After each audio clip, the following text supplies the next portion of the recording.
The following presentation is a Windsor Wizard Broadcasting Network production.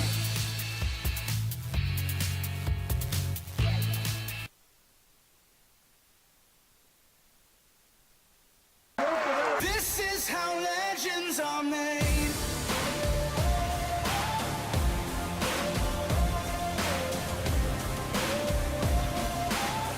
This is how legends are made.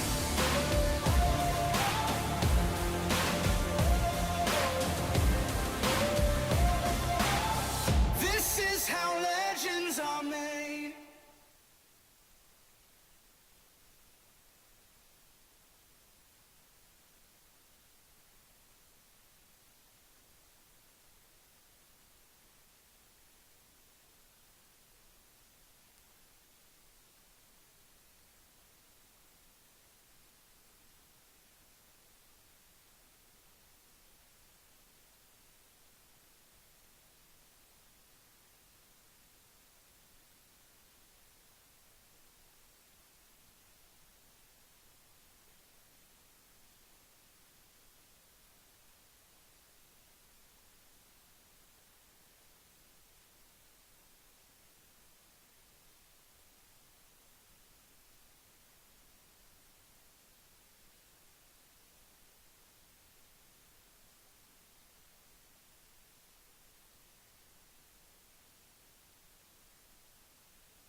Welcome into H.J. Dudley Field. I'm Caleb Morrow here with Booker Whittington. We are bringing you this broadcast. We are bringing this broadcast brought to you by WWBN, Grand Junction Warriors, and Windsor Wizards. We're going to go down to the field for senior night festivities right now.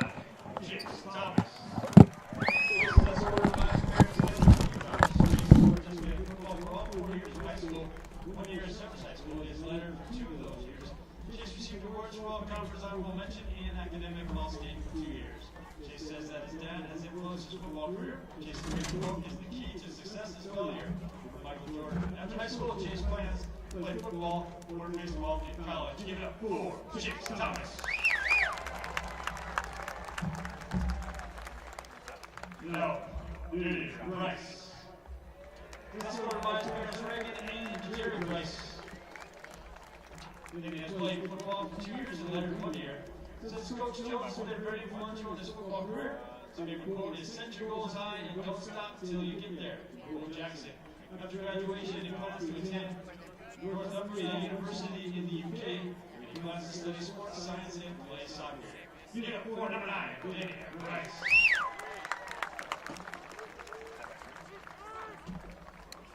Now, wearing number 10, Zach Johnson. Zach is escorted by his parents, Randall and Angela Junction. Zach has participated in football for 4 years and has led her twice. Zach has received the award for all-conference honorable mention in the past. Zach says that his dad has been most influential in his football career. Favorite quote is respect all career night. Zach plans to attend college to play lacrosse and study business entrepreneurship. Give it up for Zach Johnson.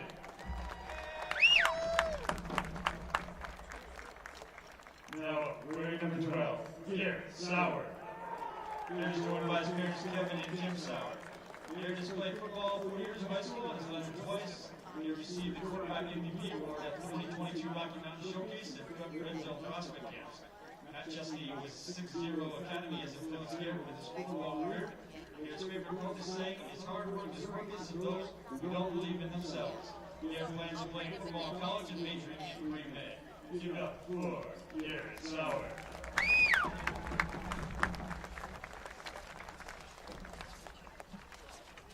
Now, wearing number 18, Trey Watts. Trey is joined by his parents, Lance and Melissa Watts. Trey has participated in high school football for 4 years and has led for 3 of those. Trey says his dad has been most influential in his football career. Trey's favorite quote for football is, "Put the pulp in the water and bring the juice." Coach Jones. After graduation, Trey plans to attend Montana State University and study automotive engineering. Give it up for Trey Watts. Now, number 20, Grayson Lewis. Grayson is escorted by his parents, Joby and Lindsay Lewis. Grayson has participated in football for 3 years in high school and has led for 2 of those. Grayson is a team captain for the team. Says his brother Jackson has influenced his football career. His favorite saying is, "God grant me the serenity to accept the things I cannot change, the courage to change the things I can, and the wisdom to know the difference." Grayson plans on pursuing an engineering degree and playing college football. Give it up for Grayson Lewis. Now up, number 22, Jade Thomas. Jade is joined on the field by his parents, Richard and Michelle Thomas. Jade has participated in Windsor football all 4 years and has led it all 4. Jade has received all-conference 2 times and honorable mention all-state his junior year. Jade says that his dad has influenced his football career the most. Jade said that he has supported everything that he has done with football in season and off-season. Jade's favorite quote is, "Life is short, so smile while you still have teeth." Jade's plans at graduation to play football in college. Give it up for Jade Thomas. Now, wearing number 23, Josh Taylor. Josh is escorted by his parents, John and Amy Taylor. Josh has participated in high school football for 4 years. He's led it for 3. Josh said that Coach Jones and Coach Johnson have influenced his football career the most. Josh's favorite quote is, "It's not whether you get knocked down, it's whether you get back up." Against the party, Josh plans to become a commercial airline pilot. Give it up for number 23, Josh Taylor. Now, wearing number 44, Mitch Latrell. Mitch is joining on the field last year in America and Mike. Mitch has participated in Windsor football for 4 years and led for 2. Mitch also received academic all-state recognition for 1 of those years. Mitch said that Casey Shields has influenced his football career the most with the sport in and beyond middle school. Mitch's favorite football quote is, "Hit him so hard his girlfriend dies." Mitch plans on continuing his football career in college and prove everybody wrong. Give it up for Mitch Latrell. Now, wearing number 55, Trevor Villalondo. Trevor is joined by his parents, Serrano and Naomi Villalondo. Trevor has participated in Windsor football for 4 years and has led for 2. Trevor won all conferences junior year. He also received the Jason Shedd Courage Award in his junior year. Trevor said that his brother Jesse pushed him to do sports and heavily influenced his decision to play football. Trevor's favorite quote for football is, "It's not about me." He has used that quote on and off the field. After graduation, he plans to go to trade school to become an electrician with hopes of owning his own business one day. Another applause for Trevor Villalondo. Now, number 75, Mark Magdala. He's joined by his father, Mark.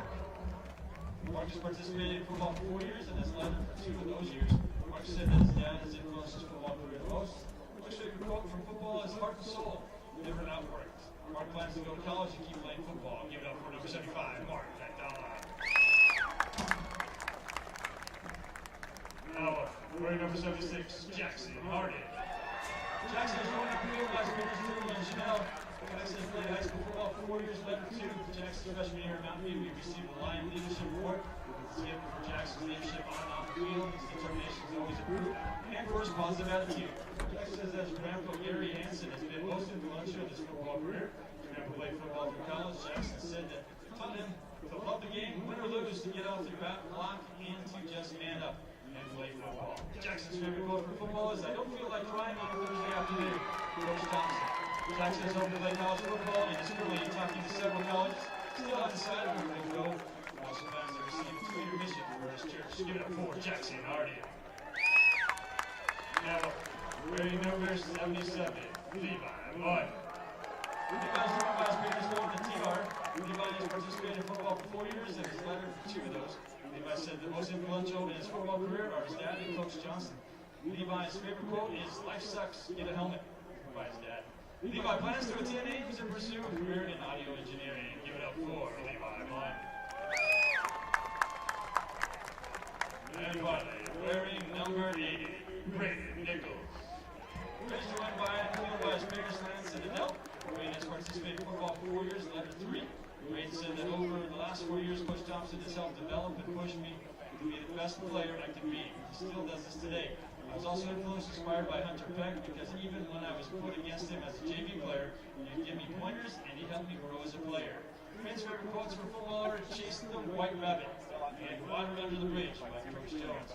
Brayden plans to continue to pursue a welding certificate that he started earning while at WHS and will obtain his associate's degree next year. Give it up for number 80, Brayden Nichols.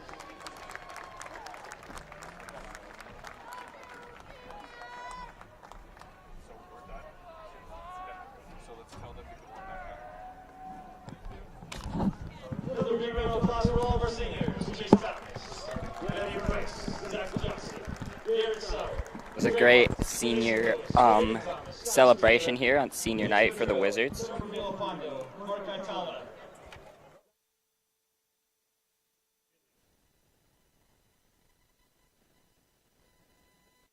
As we look at the starting lineup here, we have Wyatt Gustafson at quarterback, Jaden Thomas at running back, Chase Thomas and Gavin Helm at wide receiver, Zach Johnson at tight end, Mitch Madrill at fullback, Brady Lutovsky at center, AJ Pereira, Chris Saliga, Braden Luckeroft, and Deacon Schmidt. As you see, Garrett Sauer is out at that quarterback position, and also injuries to the offensive line. Brady Lutovsky is playing hurt. He has a broken finger, and then AJ Pereira in for Zeb.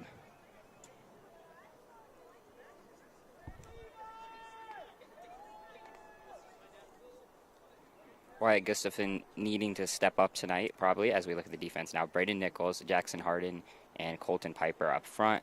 At linebacker, Henry Jones, Trevor Villalpando, Brock Barquette, and Rylan Renton. Josh Taylor and Trey Botts at cornerback. Michael Munn and Hunter Dorrance playing safety.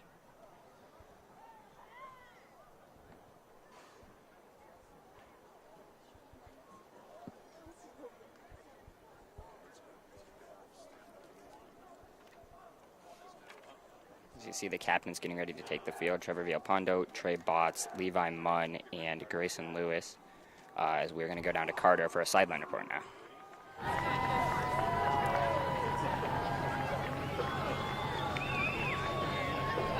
Hi, Carter Priest down here on the sideline. A very interesting night for Windsor, senior night, as we can hear Timmy the trumpet play on the speakers above. But big offensive changes coming from Windsor tonight. Brady Lutovsky, who broke his hand in practice this week, they're going to start Rice Simmons now, so because Brady can't snap. New quarterback with Wyatt Gustafson. First career star as a Windsor Wizard. Big defensive loss also with Grayson Lewis gone. So we'll see how Windsor changes their aspect to the game, but it should be a good game. Back up to the desk. Yes, as now the defense is coming out to the field to Narcos, or not the defense, the whole team, that is. Carter, yeah, I don't know why. Yeah, oh my. But yeah, so captains for the Wizards, as we said, was Trevor Villalpando, Grayson Lewis, Trey Botts, and Levi Munn, all seniors. Both Levi Munn and Grayson Lewis will not be able to play tonight due to injury. And but they're still taking the field as captains as we see the team ready to take the field here.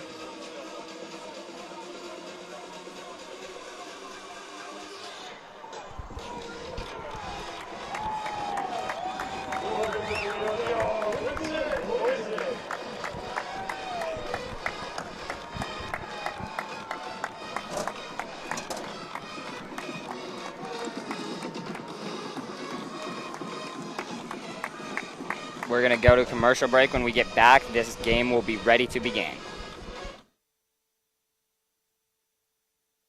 Community is one of our core values at Windsor State Bank, and we are proud to celebrate 10 years of helping, encouraging, and meeting the financial needs of our community.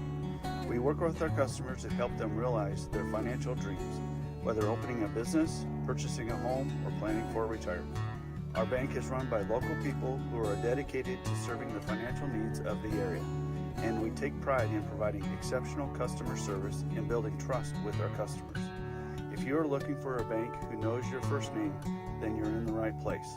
Windsor State Bank, invested in our community, invested in you. Looking for Windsor's best pizza? There's only one place to go, and that's Pelican Joe's. Locally owned and operated, Pelican Joe's makes for great pizza every time. Pizza isn't their only specialty. They also make wings, salads, and everyone's favorite, pizza rolls.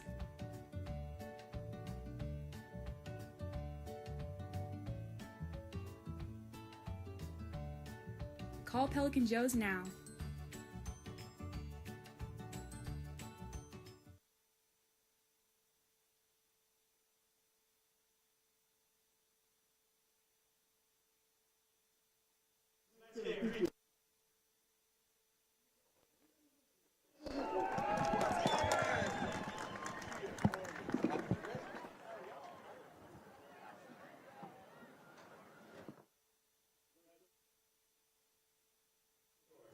These Marines are on every recruiting station and from the command of Staff Sergeant Bottom Key.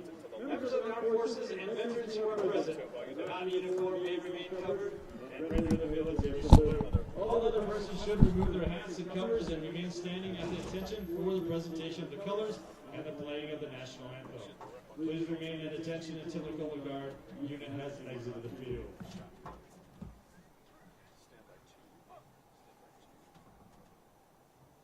Playing the national anthem, Mr. Proud of Windsor and the Windsor High School Marching Band. Go ahead and give me the shot of the players. Yeah, perfect. Oh, that's a great shot. Stand by three. Stand by three. Tilt down just a little bit. And there, stand by three. Three, you are up. Slowly zoom in so we can see the faces.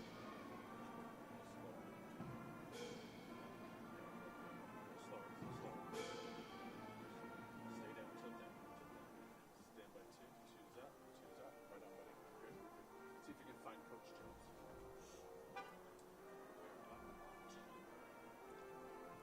Three, see if you can find Coach Jones. All the way down here. All the way down. Just zoom in. Zoom in as far as you can.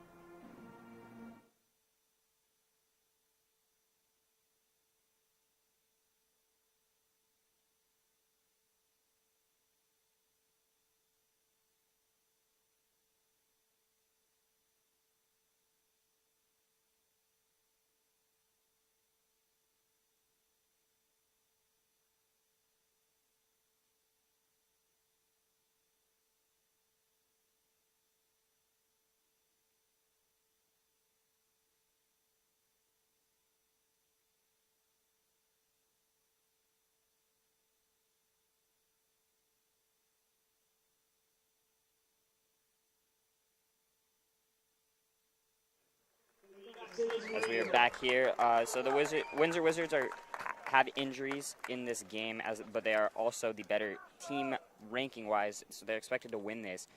But it should still be a battle between these teams with the injuries. As we look at the team stat comparison on the season, rushing yards per game, Windsor comes in averaging 210 rushing yards per game, while Grand Junction averages 95. Windsor averages 94 passing yards a game, while Grand Junction's average is 130. Total yards, Windsor beats Grand Junction with 305 to 225. sacks per game, the Wizards have 1.7 sacks per game, only 0.3 sacks per game for Grand Junction, and points per game, the Wizards are scoring 26.8 points per game, while Grand Junction Central's offense is only scoring 12.7 points per game, as their offense has struggled a lot this year. So the Wizards should take advantage of that. The offensive struggles this year, their defense is a little bit better, only allowing 28 points per game. So, but the Wizards definitely should win this game. They have beaten many teams, or they beat Skyline by 2 touchdowns, and Skyline just last game defeated the Warriors in a pretty easy fashion. We're going to go down to our sideline reporter, Carter. Yeah. Big news coming from the Windsor O-line. Big news coming from the Windsor O-line. Brady Latofsky will snap, but with his right hand, so that should be something to watch out for on the sideline. Yep, so Brady Latofsky will be snapping the ball despite the injury to his dominant hand. He has had a broken finger, so he's going to be snapping with his other hand. That's just one more thing that the Wizards have to worry about tonight. So, speaking of injuries, the Wizards will be playing with their backup quarterback this game. Yes, they will. Wyatt Gustafson is the true freshman making his first start of his high school career, so big moment for him. But yeah, as the Wizards will take the field, they will be receiving this kick, it appears. So Chase Thomas and Jaden Thomas both back to receive it. Windsor will start this game on offense. So we will get a look at this offense, which we are expecting to see a heavy amount of run with the freshman quarterback today against a defense that has not stopped the run particularly well. So we should see a lot of runs today for the Wizards. Also keeping an eye on the Brady Latofsky snapping with his non-dominant hand. It's Friday night. It's high school football game night. It is chilly tonight. It's a cold October night. A great night for some football as the Windsor Wizards and Grand Junction Warriors are facing off in the final game of the regular season. Wizards will be taking this kick.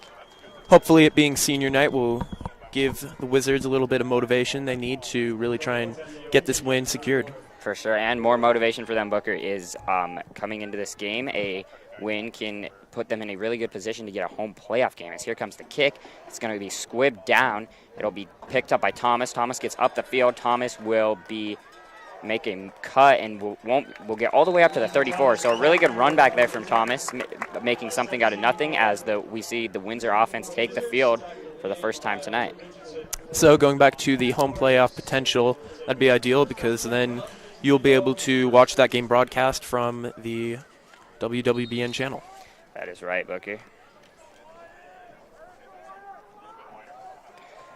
Wyatt Gustafson lines up in the pistol formation with 2 running backs to his left and right. He's going to take the snap. He's going to hand it to Thomas. Thomas will get all the way to the 40-yard line. So a solid 5-yard run there to start the game for Thomas. As they look to get him going, they're probably going to look to go to him lots in this game. On the tackle was Santana Martinez.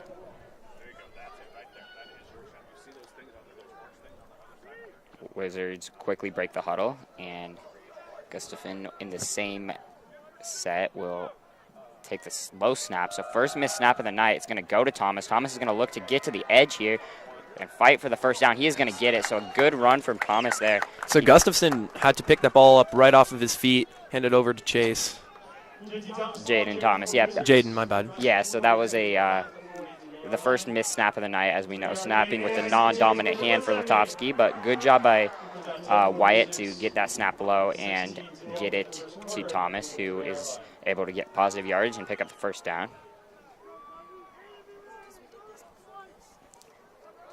This ball will go to Chase Thomas up the middle, who has a nice hole. He's going to get 6 on that play. So the run game is in full effect here early, and it is working.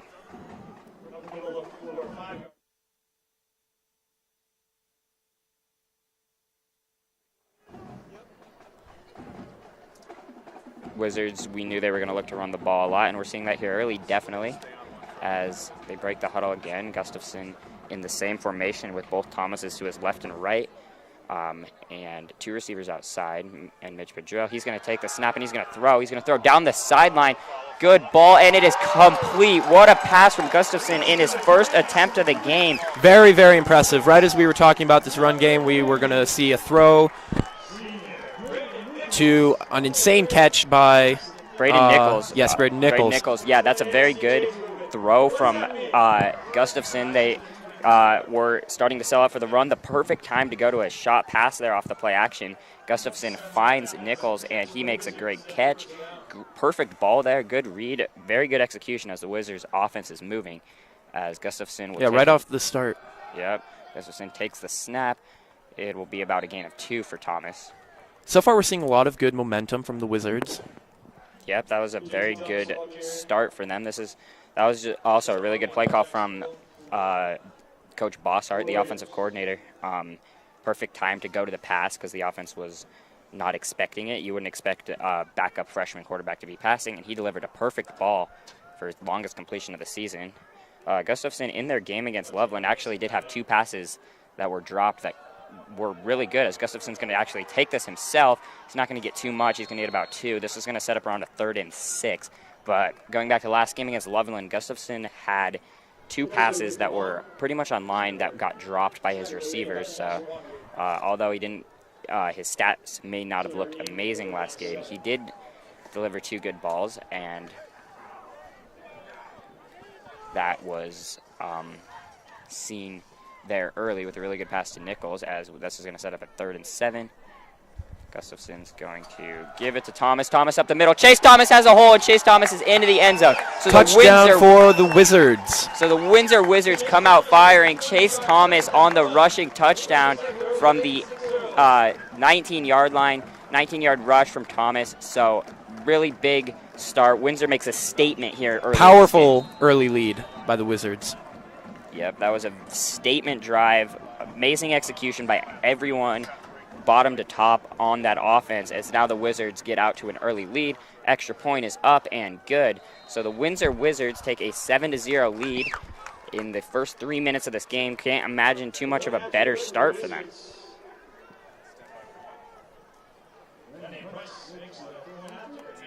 As we saw Damian Price kicking that PAT in. Seeing a little bit more of him at kicker after Gavin Helm has taken most of the kicks this year. It is senior night, so they're going to give him some chance to kick it a little more.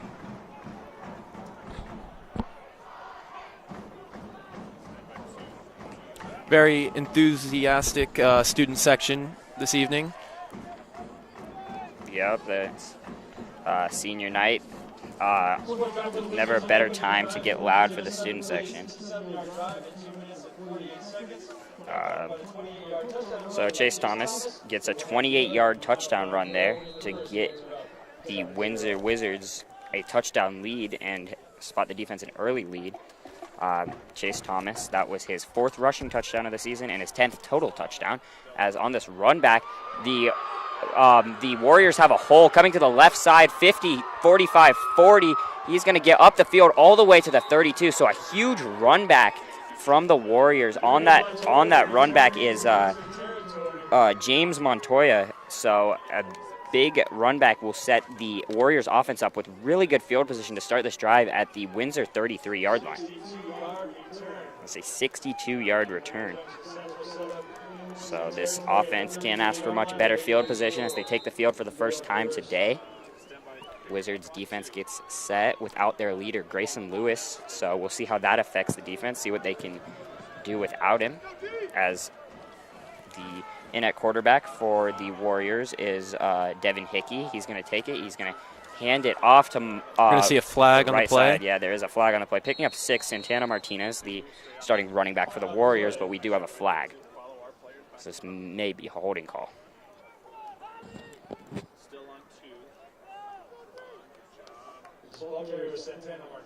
As the offense is backing up before the call has even been made, so this is very likely going to be a holding call.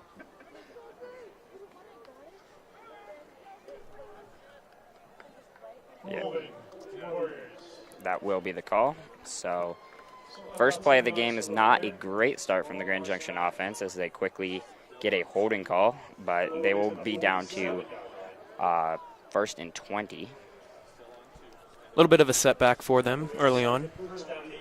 First and 18, rather. But, yep, a little bit of a setback. Devin Hickey, the quarterback, number 4 in his senior year.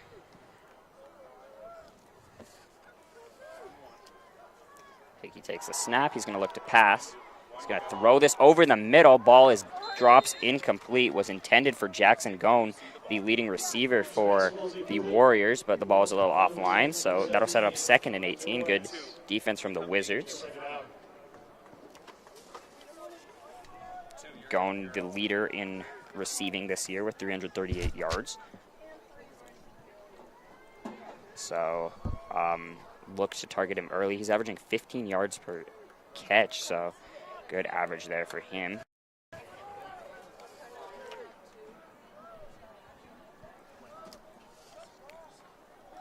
ball will be handed off to Martinez, who has no room to run at all. No, he bounces it to the outside, looking to get an edge.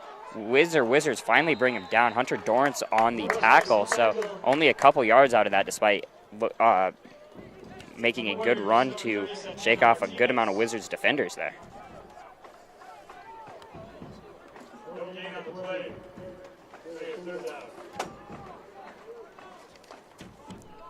Devin Hickey in a pass situation now. He is 1,130 passing yards on the season. So he has made a good amount of passes, 9 touchdown passes, 8 interceptions. As he's going to fake the handoff, he's going to roll to the right, he's going to throw, and this ball is over the head and incomplete. Looking for Cash Walker on the play. So the Grand Junction offense is unable to move forward on their first drive as they're going to send out the punt formation now. Grand Junction is coming off a game against Skyline in which they turned the ball over 7 times. So definitely wanted to start out a little better than that. They did start out a little better than a turnover, but they are going to be punting despite the really good field position, as taking the field to punt this ball away is Jackson Gone, the receiver. Gone gets the snap, steps up, punts it away, booming end-over-end kick. It's going to be taken by Thomas, no fair catch. He breaks a tackle, but he will get this ball around the 19-yard line. So the Windsor Wizards already get back onto the field, led by Chris Saliga out there. Windsor Wizards starting from the 19-yard line after a very successful first drive. We'll see what they're able to do off of that. Gustafson completing his only pass on that first drive with a deep ball. So we'll see how much run and pass we see from the Wizards here, Booker. All right. Anyway, Gustafson takes the lines up in the same formation we have seen, kind of that T as we've seen all night. Gustafson is going to hand this ball off to, he's going to keep it himself, so really good fake there. Gustafson up the field, making a move, and he's not going to be brought down until the 46-yard line. So Gustafson fools everybody there, keeps the ball himself, makes a very good run. So going to the read option on the first play, big Continuing run. with this blitz momentum, trying to get down the field as quickly as possible here. I'm going to see a replay on this. Yep, that's a big run from Gustafson right there. So we see, looks like Thomas takes it. The whole defense thinks he takes it. He gets the edge. Everyone's confused as we get back to live action. Jaden Thomas takes us up the middle. Thomas with a cut, and he has room to run up the right side. Thomas all the way to the 35-yard line. So back-to-back big runs as this Windsor offense is in business.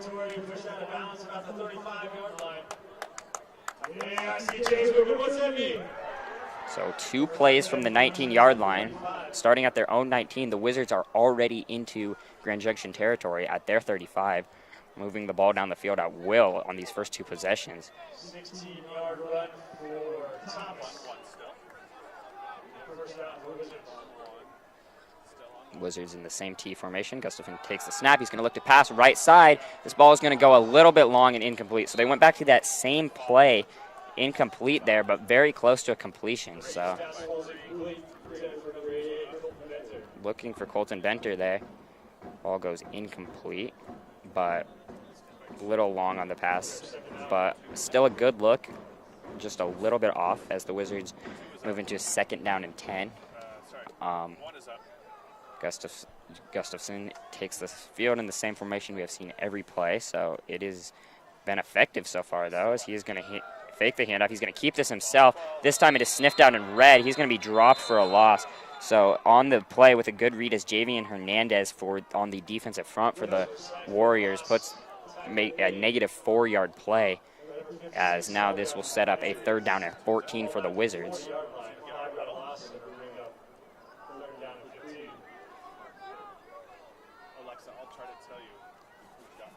They'll send Gavin Helm in with the play call, as the Wizards will bring in Helm to line up as the receiver to the left side. Same formation, though, as Gustafson will take the snap. He'll look back. He'll roll out to his right, look to make a quick pass, incomplete. So good defense by the Warriors to, after all the momentum from the Wizards getting down the field, they were able to slow down the offense, stop them, put their feet in the ground, as now we are going to likely see a punt here from the Wizards.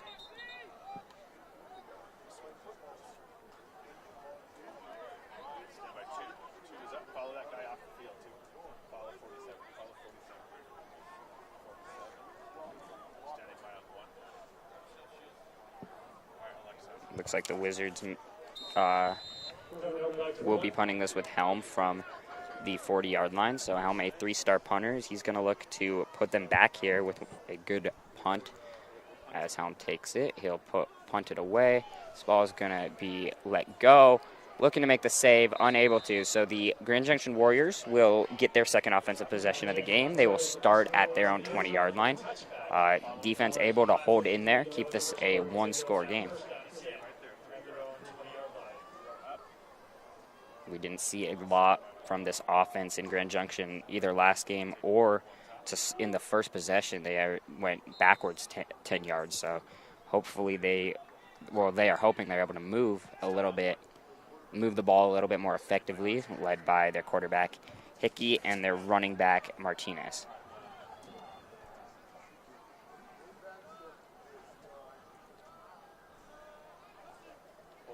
Snap's taken. He's going to give a pitch to the right side to Bone. He gets the left side, so Bone is able to get an edge there, get around 6 or 7 there. So first positive play for Grand Junction.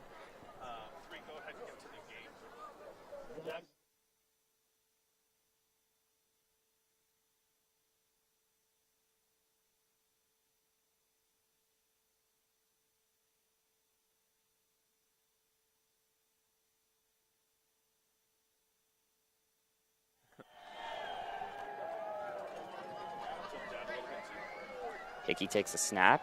He's going to pitch it outside to Martinez, who is going to get this edge. He's going to look for a 1st down. He's going to get it. So the first down for this offense. Good successful run by the Warriors. Yep, they get a pitch out to the right side to Santana Martinez. So first down of the game for the Warriors. Seeing if they can build off of that.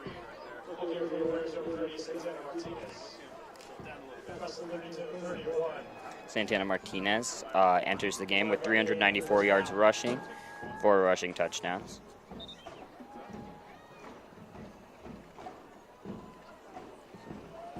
Wizards defense, as we've mentioned, big loss of Grayson Lewis, but have held in there well so far today.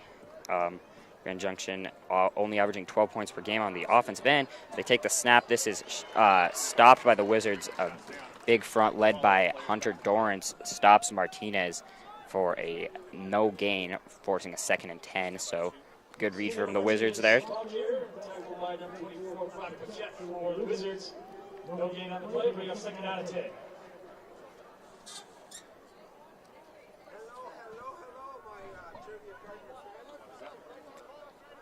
Wizards going to stay ready for this run, but also have to watch out for the pass. This offense does pass more than they run, but they are clearly trying to get the run game going, as Hickey's going to use a play action. He's going to launch this up the sideline. That ball is high and incomplete.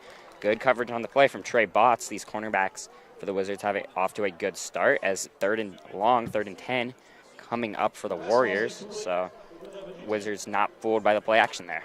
Good effective defense by the Wizards, making sure to keep the pressure on the Warriors. Yep, as we'll see what they bring here.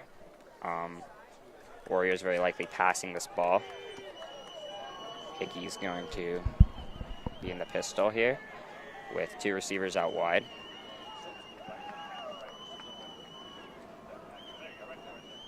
Takes a snap. They are going to actually go to a run here up the right side and gain of around 7, but not enough for the first down. The give goes to Antonio Intencio, but only around a 6-yard gain, so this is going to be a decision, likely a punt, as the punting team will come out for the Warriors. So they try the run. Intencio, their second leading rusher third to the quarterback, I guess, third leading rusher with 148 rushing yards on this season.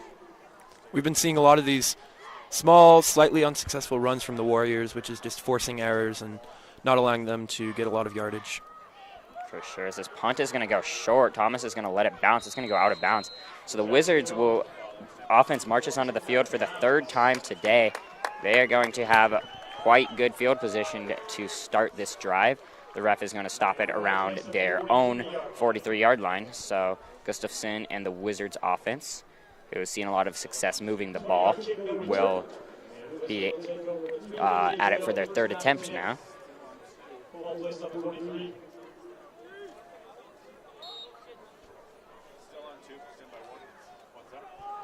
Warriors are probably looking to keep the heavy defense on the runs and keep a second eye out for the passes. That is definitely the best way to defend the Wizards, as Gustafson, for the first time today, lines up under the center.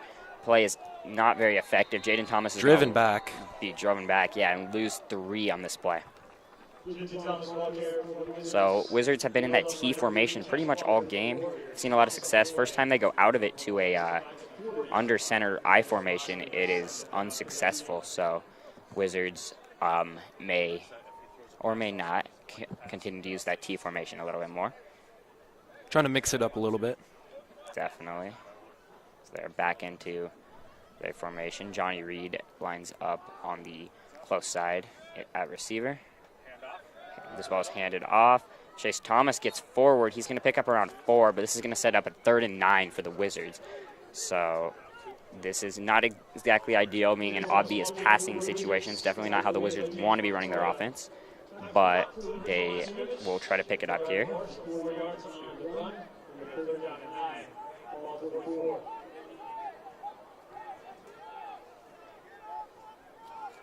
Zach Johnson will check into the game at tight end.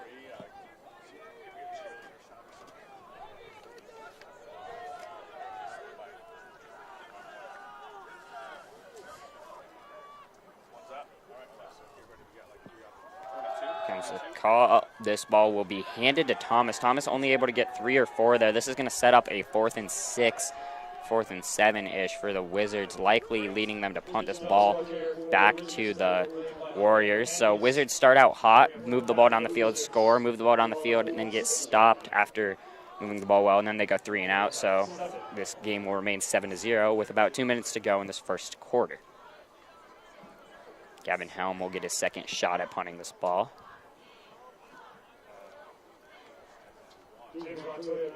Back to return for the Warriors is James Montoya.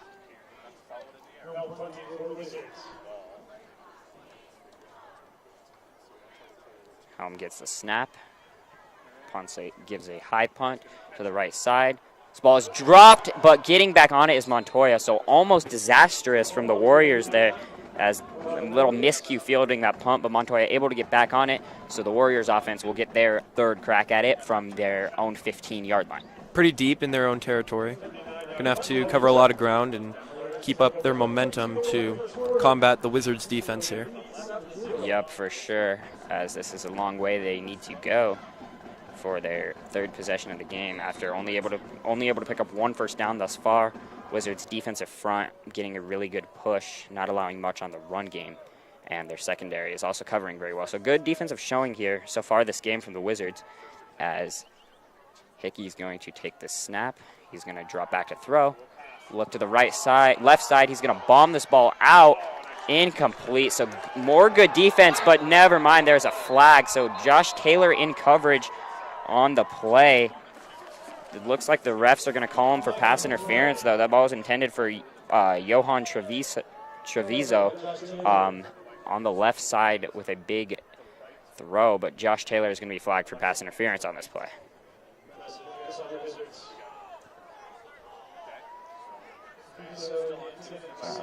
The Warriors pick up a first down to start this drive via the penalty. This ball will be moved up to the 30-yard line, 31-ish 30-yard line for the Warriors. 1:35 to go in this first quarter. It's been Wizards started hot, cooled down a little bit since then on offense, but their defense has played tough and stopped any movement of the ball from the Warriors. Warriors started their first drive at the 33-yard line, but went backwards. Were unable to get any points off of that. So this ball will be taken by Hickey. He's going to get his own. He's going to get a quarterback run here. It's going to be about 3 or 4 yards, but that'll set up around a 2nd and 6. Hickey does run the ball a good amount, so he has on the season 192 rushing yards and a rushing touchdown. So he will run the ball a little bit. This team has yet to complete a pass, despite being a little bit more of a passing team than a running team, although they do both pretty equally. They are more of a passing team. As the refs are going to ask for the clock to be stopped.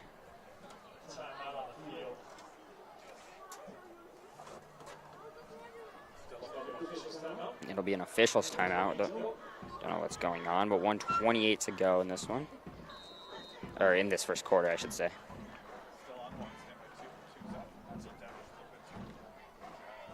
You know, Booker, student section is not being super loud today. You don't think so? I don't think so.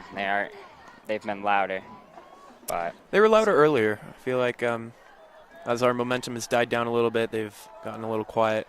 I guess that's fair, as Martinez is going to take this run. He's going to bounce it to the outside, break a tackle, but the Wizards swarm him, only getting a gain of about 3 there. So Wizards, Martinez has been able to break a lot of the first hits for the Wizards, but then the Wizards are able to swarm him after. So you see right here, the Wizards initially stop the hole, get there, have a couple chances to make a play, stop it for no gain, but then right after that, Wizards swarm on defense. So good defensive execution there. 2nd and 8 now for the Warriors. Hickey's going to light up the pistol with Martinez behind him, as he has for most of this game. He's going to take the snap. He's going to roll out and will fire this over the middle, complete. So first completion. It's going to be a first down as well. First down, they find Antonio Intencio, the running back, getting a catch there, gain of about 13, and another first down. So the Warriors getting a little bit of offensive momentum here now.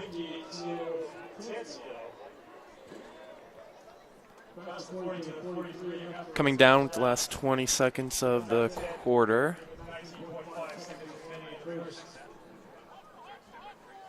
So we saw the first score of the game. The only score thus far was a Chase Thomas 28-yard rush on the first drive. Since then, we haven't seen any scoring.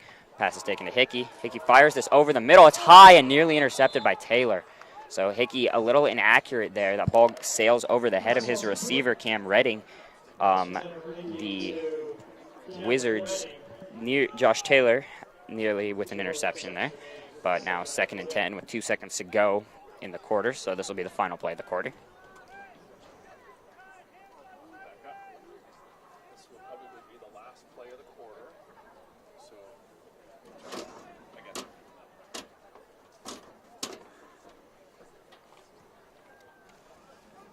Hickey will line up with 2 running backs behind him.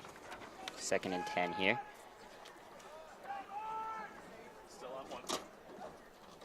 As we have movement on the offensive line, that looks like it is going to be, we'll see who they get here. Stand by 2. Only 1 penalty thus far before this one in the game. They're going to get the Wizards for a offsides on this play, so this will make it 2nd and 5. It is pretty cold out tonight.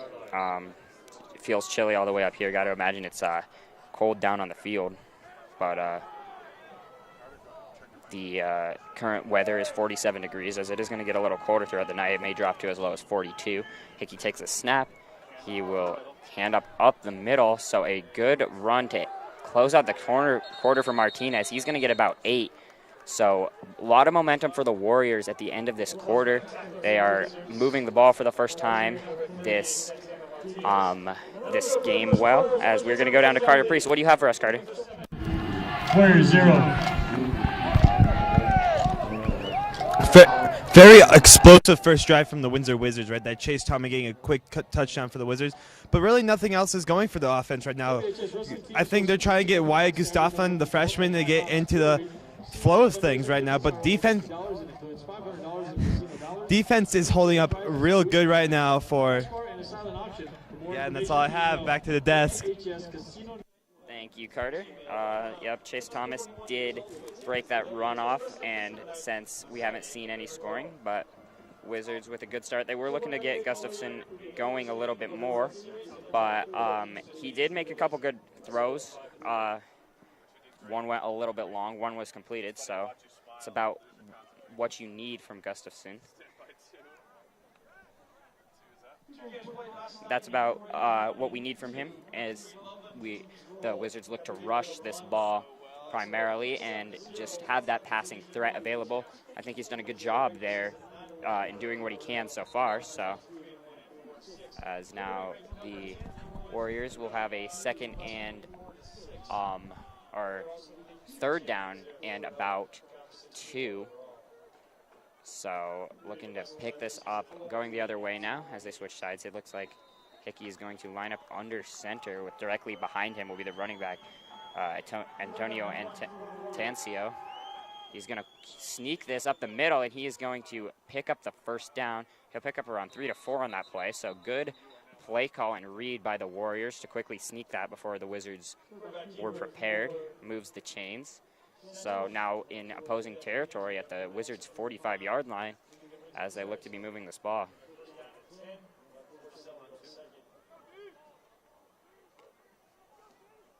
We haven't seen only 855 rushing yards on the season, so Grand Junction going to the rushing game a little bit more here today than they have in the past. But it is working a little bit better than the passing game. These Wizards, the Wizards' pass defense has been very good tonight.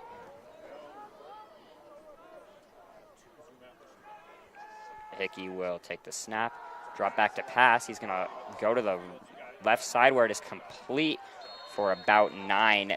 Finds Cash Walker on the flat, so a good ball there from Hickey. Sets up around a 2nd and 2.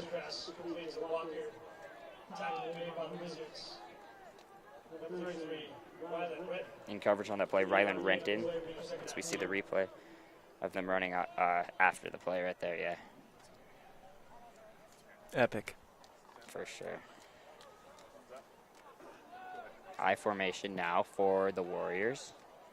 2 receivers out wide. Hickey is going to, in a 2nd and short situation, he's going to give this to the fullback up the middle, who gets forward and picks up the first down, and Intencio on the run.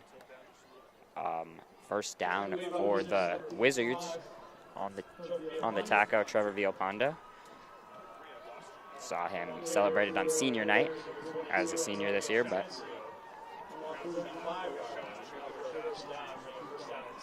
another first down for this Grand Junction offense. So big start for them to this game, or not to this quarter, I should say. This drive, they're looking as good as they've looked in the last 2 weeks after they struggled a lot against Skyline, turning the ball over 7 times in that game.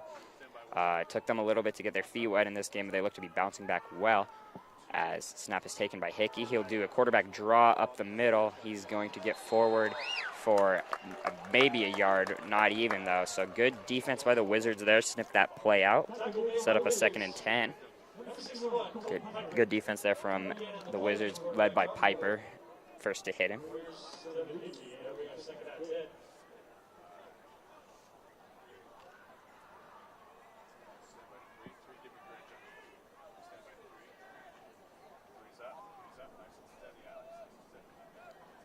So again, Junction has already ran off 3 minutes off of this second half as they're slowly trying to move this ball down the field, doing a lot of running. But we have a jumbo formation, 3 Warriors lined up to the left side. Hickey is going to do a quick slant, so an interesting and good play call there. Picks up 9.5, almost a first down. A little slant kind of screen play. He is able to find Walker to get near the first down. So you see the jumbo formation, 3 receivers lined up to the left side. He runs forward for a little slant route as he has 2 guys in front of him who block for him. So good play call there from the Warriors as we see a 3rd and inches here. Hickey's going to line up in the I formation. We might see another quarterback sneak or just a fullback dive here to try to pick up this first down. Hickey is going to quarterback sneak it, and it looks like he has enough for the first down, so he'll pick up the yard that he needs.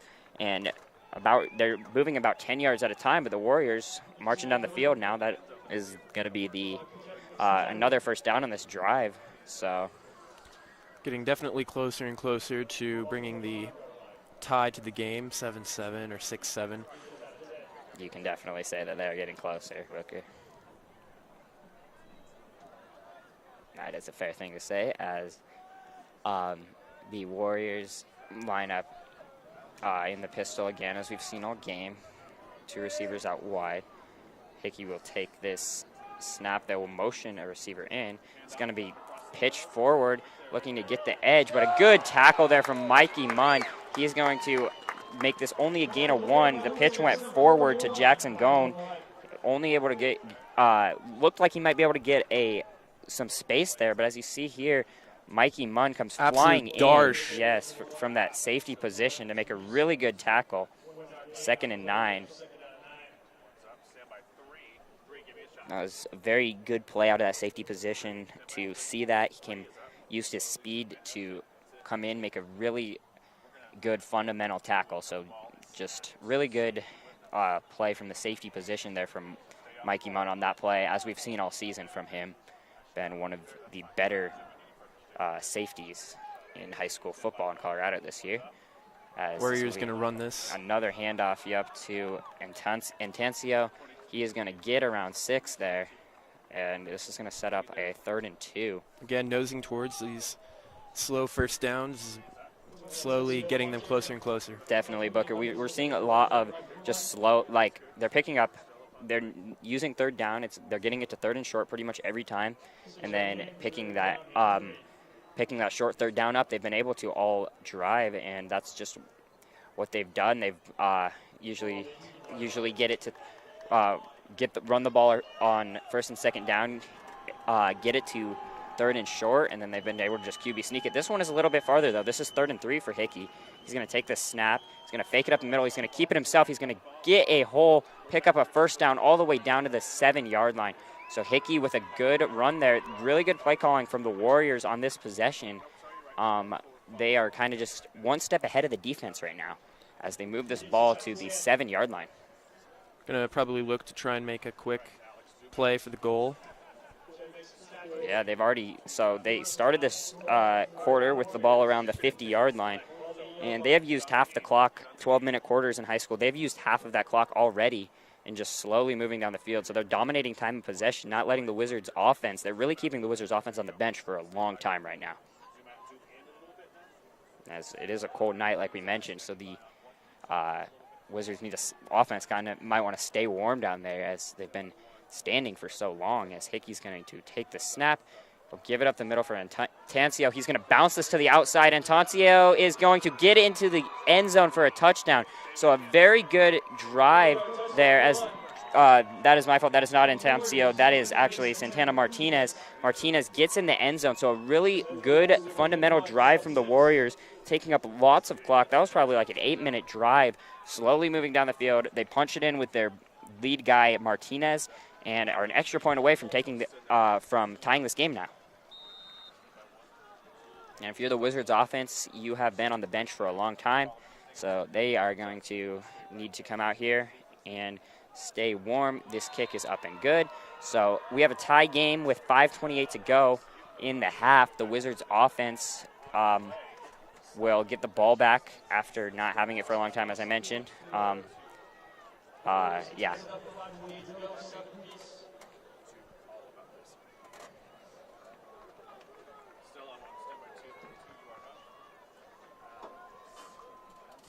Wizards are going to need some powerful offensive plays this time around to try and get back ahead in this game. Yep, I think what the Wizards need to do here is they need to go back to a lot of the play calls we saw in that first drive, just mixing it up at the right times, primarily running, mixing in a pass in there when the defense least expects it, and just trying to be like kind of what we saw from the Warriors there. They were kind of just always one step ahead of the defense. They were making the right play calls. They were executing all their running plays well. Just really good execution and play calling there from the Warriors, kind of like we saw from the Wizards on their first drive. That's definitely what the Wizards do want to look to do here. Yeah, we saw some good adaptation from the Warriors with initially they were having a lot of these long passes that were going incomplete, and then they were able to adapt that into their runnings that were getting them that slow yardage. As the Warriors go to another squib kick here, fielded well by Thomas, and good job getting up the field all the way to the 35. So not very bad field position here for the Wizards as they take the field for their fourth possession of the game with 5:23 to go in the first half.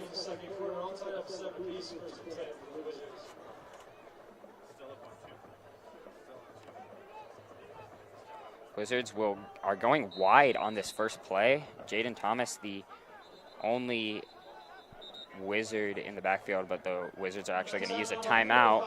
Personnel issue. They had too many men in the huddle, it looked like. So we're seeing a little bit of confusion on this first play back from the Wizards offense.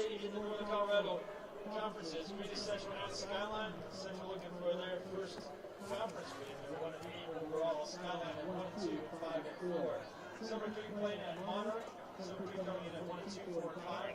Monarch the same, 1 and 2 at the conference at 4 and 5 overall. Only 2 teams in the top 10 in the northern area. We're in League 1. Loveland is ranked at number 3, and now the Class 4A League 2. So we saw the Wizards are coming out with a different package here. They do have 2 receivers to out wide on both sides, with Gustafson joined only by Thomas in the backfield. We've seen both Madrill and the other Thomas in the backfield, but they're just going to go back to the run as Jaden Thomas gets a hole, gets up the right side. Big run from Thomas. He picks up around 13. So the Wizards come out, lined up, spread out. Warriors might have thought a pass was coming there, but Jaden Thomas is able to take advantage of the defense being maybe more in a pass protection set or a passing defense. Thomas able to get some space and pick up 13 on that run. So good start for the Wizards. They're right back to the spread formation. 2 receivers to both sides again. As this snap is taken by Gustafson, it is given to Thomas. This time, defense not fooled. No gain on the play. So good play by the defense to not fall for the same trick twice. Tackle on the play by Parker Haley. Wizards are right on the edge of pushing into the Warriors' territory, looking to get some more pressure applied. Looks like the Wizards are going to keep the 4 wide receiver look out there.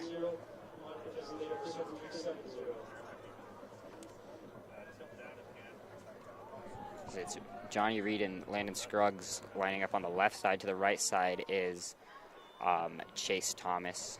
And as Gustafson little pass they there. set up a screen pass, sniffed out. This ball is on the ground, though. This is going to be called a fumble.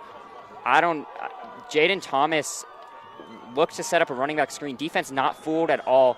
He didn't have the ball in his hands for a lot of time. Refs are going to discuss this, but the current call on the field is going to be a catch and fumble. As you see here, Thomas gets the ball. It looks like his knee may have been down there. Making that hit was, for the second play in a row, Parker Haley. Definitely not what the Wizards wanted to see going into their possession on the second The refs quarter. are currently huddled up there discussing this. It did look like, from what we saw in our replay, it looked like that knee was down for Thomas, but the current call on the field is a fumble. Refs are going to make an announcement here. They're going to call it incomplete. So they get together, they make the right call, calling it an incomplete pass didn't even control it before that knee was down. So another good play, though, from Parker Haley, back-to-back good reads. Wizards try to switch up the offensive look. See it again. Yeah, as you see, he did not have that ball for a long time, and even if he did catch it, his knee was definitely down before that came out. So the right call from the refs, same formation for the Wizards. Wizards coming in with a second chance here to try and, looks like they're going for a pass. Gustafson fires over the middle. Ball is incomplete. Put that ball in harm's way. So looking for Scruggs over the middle. Ball falls incomplete, broken up by that Warriors defense. Not really a chance on that ball. That was just over the middle. Lots of lots of Warriors were in that zone. They had players surrounding Scruggs there. So there is a flag still holding on the offense. This is going to be declined. So Wizards will still be punting. Devin Helm takes the field for his third punt of the game. So Wizards in a tie ball game right now with Grand Junction. Really wanting a win to get that home playoff game and get that home field advantage. This long snap is a little bit high. Helm is still able to take it, kicks it high. Fair catch called for and not touched, though. Interesting call here. They're just going to call the ball down. It looked like it was maybe touched by a Warrior, but Wizards were hoping that it was touched by a Warrior, but looks like the call is going to be that it was just down by the Wizards, as we see here. Fair catch called for.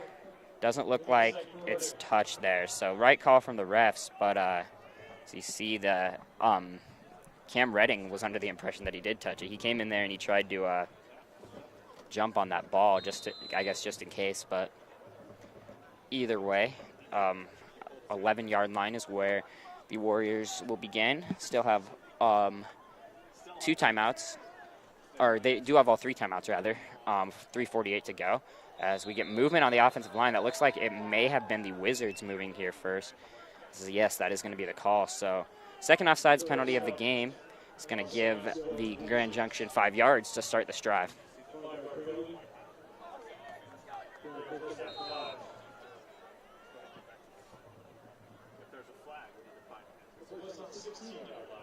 So 1st and 5 now.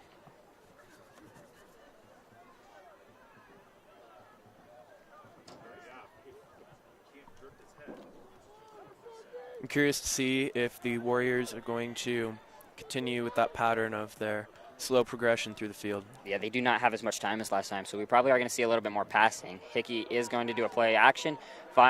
Complete to the left side. Good tackle there from Munn to stop Antoncio from getting a bigger gain than he already got. Gain of around 11 there for a first down. Good tackle from Munn. Antoncio quickly outside. So another good play call, just showing how the Warriors' offense right now is just kind of overall one step ahead of the defense, like we've been saying. So just been good play calling these last 2 drives, keeping the Wizards on their toes and just kind of unprepared for a lot of these plays.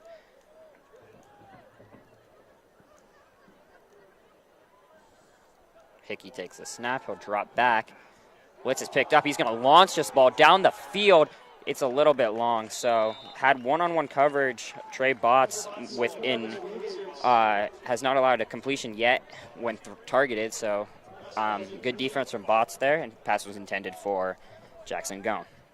That's the cornerback 1 for the Wizards and the wide receiver 1 for the Warriors, so just taking a shot play, good coverage from Botts. Ball goes a little bit long. Sets up 2nd and 10, 3:15 to go. Grand Junction really doesn't have tons of time, but they do still have 3 timeouts as well as 3:15 to go in this. So they have 3:15 and 3 timeouts, so they aren't super short on time, but they definitely cannot just slowly run the ball down the field like we saw from them last possession, as we've seen 2 pass attempts to begin this drive. Hickey is going to hand this ball to Antoncio. Up through the middle there. Yep, cuts up the middle for about 5, sets up a 3rd and 5 here. No timeouts being used by either side, so they're just going to kind of let this clock go for now. Wizards look to get a stop here and see if they can get this ball back to their offense before the end of the half.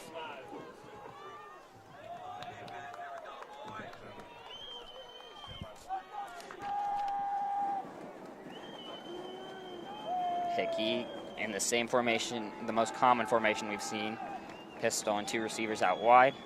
He's going to fake the handoff, roll out, throw on the run, complete to Antoncio, but then dropped, incomplete. Looked like he was going to haul it in. Another good play from Mikey Munn, who has looked really good in this game, making a lot of big plays, and that is a big stop from Munn to force this 4th down and force a punt. So you see, rolls out, not a bad throw on the run, not an amazing throw either, but just Mikey Munn rips at his arm, and Antoncio, a running back, not super used to receiving, and Munn with another big play there. So Thomas back to return. Jaden Thomas back to return. Wizards have 2 timeouts, 2:28, 9 to go. So we might see some Wyatt Gustafson get a good chance to pass here. Jaden takes this. He's going to get up the side, trip Brought up. Down. Really good tackle from special teams, from the special teams of the Warriors. Tackle made there by Treviso. So 2:20 to go. First half. Wizards do not get the ball out of half, so they might want to score here a little bit more. Grand Junction's going to get the ball out at half, so 2 timeouts, though, for the Wizards. 2:20 to go. We'll see what Gustafson and this offense can do. So we see instead of we have a lot of so this ball is handed to the right side. Mitch Madrill gets his first carry of the game. Instead of both the Thomases being in the backfield with Gustafson there, instead we saw Zach Johnson, the tight end, and Mitch Madrill. So a little bit of a bigger set back there, maybe just more protection, more bigger running there.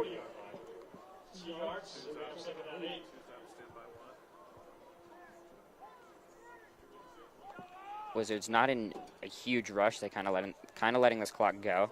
Gustafson in that same formation of having 2 fullbacks and a tight end next to him, with both the Thomases split out as the receivers. As Gustafson looks to throw, launches this deep for Thomas. Ball incomplete, falls short. Scarily close to an interception there.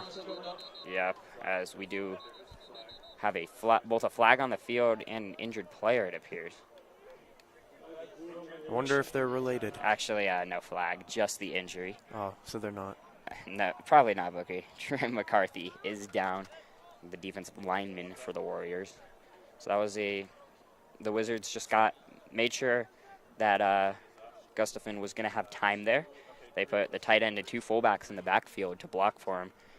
Took the shot to Thomas, but 2 Warriors were there in defense. Ball falls a little bit short, as Booker said, nearly picked, as we hope McCarthy is okay. 6'2". Sad melody is played by the marching band as we see him being taken off the field. Trent McCarty is a defensive lineman, 6'2", 200 pounds, junior. Looks like he's going to get off the field on his own power. Tended to by the medical staff as the Wizards offense comes back out. As they go back to both the Thomases in the backfield here. Another Gustafson low snap. Takes this. Pressured, gets this out, intercepted. This ball is going to be intercepted. Left side looking to get some up the field. So that is a big mistake from Gustafson. He throws an interception to Tristan Dean. So that sets up the Warriors with good field position, 1:25, and all 2 of their timeouts. You're going to see here, he's dodging several attempted tackles as soon as he picks up that ball.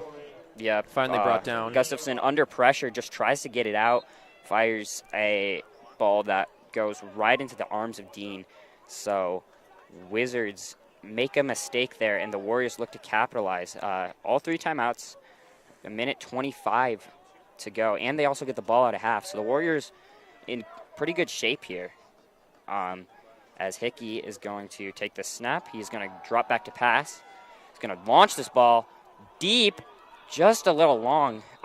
So intended for Johan Treviso there, he stopped a little bit. So he was running his route, stopped, and then kept running. And if he kept running, that he might have had a better play, maybe a little miscommunication between quarterback and receiver. But that either way moves to 2nd and 10. So Gustafson going there with the coach, going over how to avoid that happening. As you see Saliga and Thomas and the rest of the Wizards offense learning from their mistakes. Here is Hickey taking the snap. He's going to fake the handoff. Maybe a little confused there. Wizards defense swarms him, so not sure what happened there. Fake the handoff. Flag on the field. As this might be unnecessary roughness on the Wizards, which you would just really hope it is not, because we saw a lot of unnecessary roughness calls last week on the Wizards that really held them back, but now we have another flag. Braden Nichols was the one making the play there, forcing Grand Junction on a sack and a loss of about 6, but now there's a flag. Refs talking about it.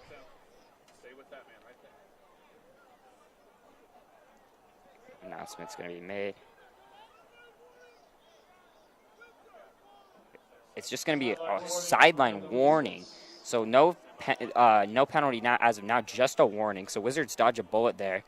That would have been a very critical penalty, but that is a big play by the Wizards to force this into a 3rd and 17 and out of field goal range at the moment for the Warriors. So now they're going to whistle and give the Wizards a timeout to get their defensive personnel and play call all set for this 3rd and long.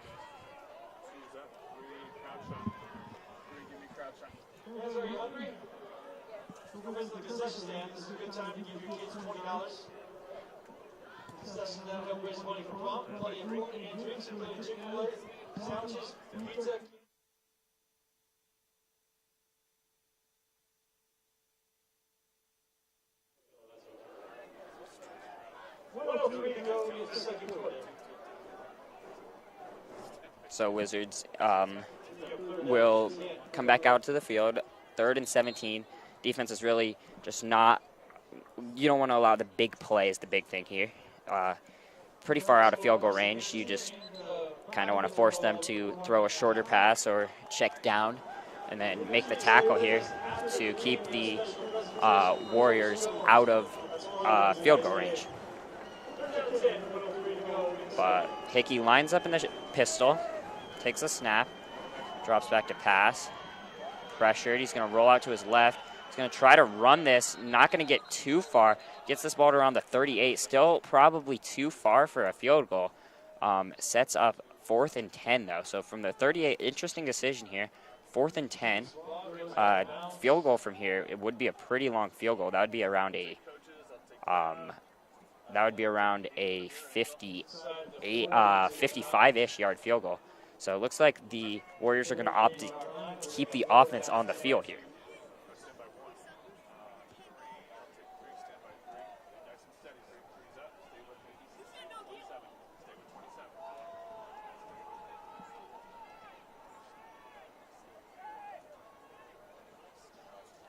So Warriors taking their time in the huddle here. 4th and 10. So 55 seconds to go. 4th and 10. Lines up in the pistol, Hickey. Probably gonna look to throw over the middle here if I had to guess. Hickey takes the snap. He'll fake the handoff. Roll out. On the run, he fires this ball. It is complete. So good throw and catch. No, ball is called incomplete. So unable to haul the ball in is Treviso. Forces a turnover. So now the Wizards catch a break and offense will get another look before the end of this game, or half, I mean. So big stop from the defense, holds their ground, good defense. Wizards take this ball at their own 38, 49 to go.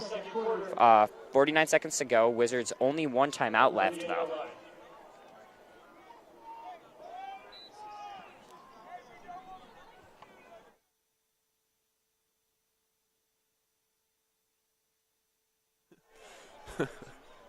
Wizards will line up in the jumbo formation here. Gustafson will just hand this up the middle to Madrill. Madrill gets forward for a solid gain of 5, but it looks like the Wizards aren't going to try to force it here. They may just be content to run this clock down. No, they're going to quickly get up to the line. Gustafson will take the snap under center again. Another give to Madrill up the middle. Madrill runs hard, picks up the first down. See if the Wizards opt to take the timeout here. Looks like they will not. They're going to quickly get this call in, though. Wizards are going to actually use the last timeout here. So 17 seconds, no timeouts left. Wizards, first downs do stop the clock in high school. So if they can get maybe a completion over the middle, quickly line up down the football, they can maybe get a field goal attempt here. Gavin Helm, a 3-star kicker, so just take your chance. May potentially be the play call. Wizards. So the playoffs will start next week. Wizards, if they can win, hope to move high enough in the standings to get a home playoff game, which will be broadcasted here, if that is to happen. But Wizards right now tied with Grand Junction. 17 seconds remaining. Windsor football. 49-yard line. Gustafson is going to line up under center again in the I formation. I'm going to predict a play action pass here. So that is what they're going to go to. Gustafson will roll out, fire this ball over the middle, and it is intercepted again. Trying to get up the field are the Warriors. Wizards looking to make a tackle. They are going to stop him at the 46, but another interception for Gustafson. Twice in a row. 2 pass attempts in a row, so definitely hurts your confidence as a freshman. Not what you want to see. He tries to throw this ball on the run, threw into triple coverage. Zach Johnson was covered very well there. So interception was made by Johan Treviso, who's kind of been everywhere in these last couple minutes as a receiver and a DB. But so the Warriors with about 4 seconds. 4 seconds. I think they may just be throwing this ball to the end zone for a Hail Mary. Is definitely what I would go to here. But I'd imagine they probably aren't going for their snail's pace attempts as they were earlier. He's going to launch this, looking for the end zone.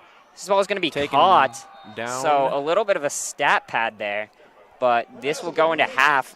They do complete it to Walker, so that'll make his QB rating look a little bit better, but that will not do anything. 7-7 is the score at the end of the half. We're going to go down to Carter Priest. What do you have for us, Carter? Okay, here with Coach Jones on the sideline. Coach, how do you think this half has gone so far? Not real great. We are not executing, and we're giving them way too many options to move the ball on us and to stop us on defense as well. So what do you think that has to change this next half coming for the third quarter to win this game? Well, we got to play a little faster on defense, and on offense we have to protect the ball and run the ball down their throat like we did in the first drive. Okay, thank you so much, Coach. 7-7 here at half. Windsor Grand Junction will receive the ball at half. Thank you, Carter. As we go into halftime, score 7-7, as Carter mentioned. Coach Jones saying that Wizards need to move the ball a little better and do more of what they did in the on the first drive, which was the Wizards' only touchdown. Chase Thomas with 28-yard rushing touchdown there. And then the Warriors answered later in the second half with a rushing touchdown of their own for Martinez. So 7-7 the score from H.A. Dudley Field at halftime. We will see you after the break.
Give it up for the Windsor High School dance team.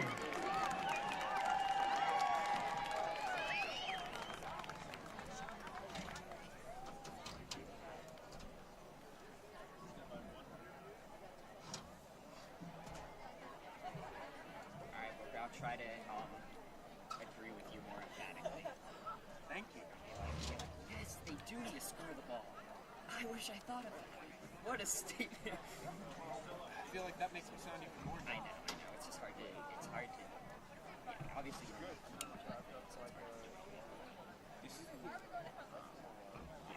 It's just a lot of time that I have to fill talking, and then I just keep saying the same thing. It makes me sound like an idiot too.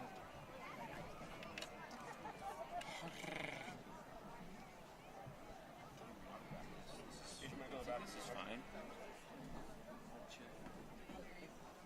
I don't know. Also, I can't hear you through my headphones, so I can't. Guys, stop something. I can hear you. Me? You said. Am I looking at this right?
Just remember, the crown that applauds your coronation is the same crown that will applaud your beheading.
king decides. Whomsoever draws the Queen of Hearts from the deck of cards will win. Where'd everybody go? You doing alright? Into the booth. Go in there and get warm. Come here, go this way. Go to the next one over. Go one more over. There are no friends at cards.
Princess banished.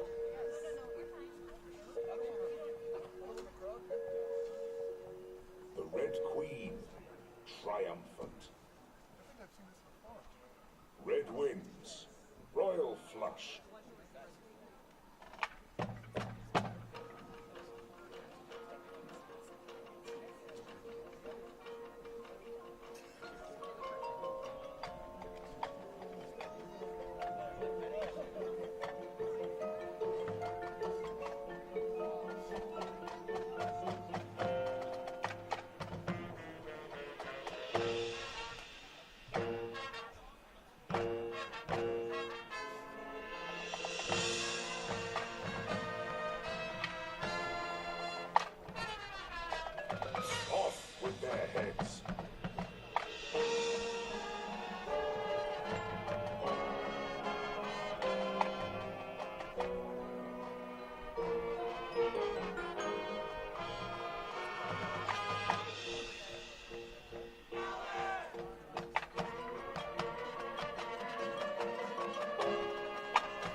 Pride of Windsor Marching Band.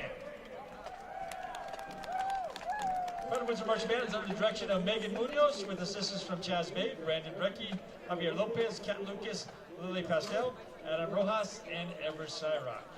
Pride of Windsor Marching Band would also like to thank the Windsor Music Boosters, our incredible parent supporters, our Windsor High School administration, and the Weld RE4 School District. Give another big round of applause for the Pride of Windsor, the Windsor High School Marching Band.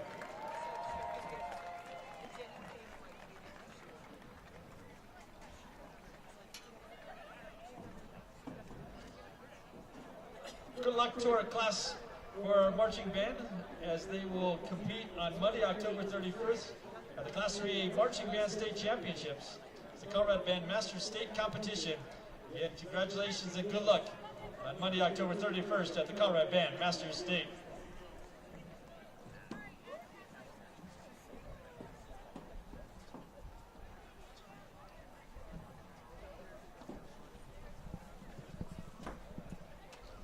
to our sponsors, our Windsor High School booster sponsors for the 2022-23 season, including our Wizard level sponsors, which are our top sponsors: 1888 Industrial Services, American Family Insurance, Olivia Smith Agency, Dutch Bros, Front Range Energy, Northern Colorado Carpets, North Winds of Wyoming Inc., and Water Valley Company. Also thanks to our platinum level sponsors, including Bank of Colorado, Digipix Signs, Farmers Insurance, Garcia Hit Agency, Goings Orthodontics, Kahar Plumbing and Heating, Primo Utility Location Services, the Resource Center, the Windsor State Bank, and Les Schwab Tires.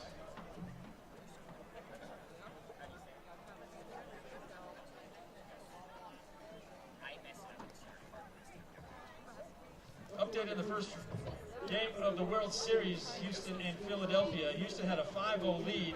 Now in the top of the sixth, it's all tied up at 5 apiece.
Welcome back to HAW Field. I'm Caleb Morrow here along with Booker Whittington as we return for this second half.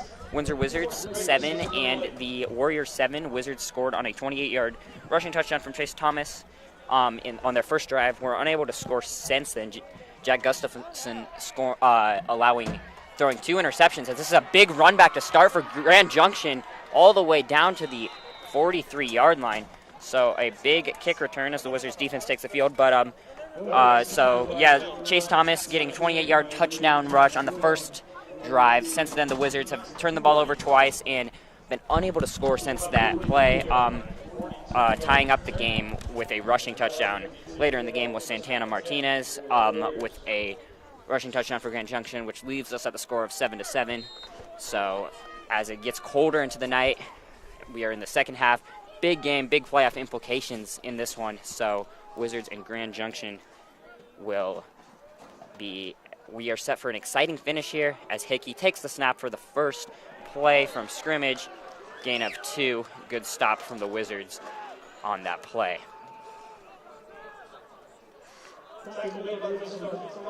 Trevor Villalpando on the tackle. So, Booker, what are we thinking from that first half? All right.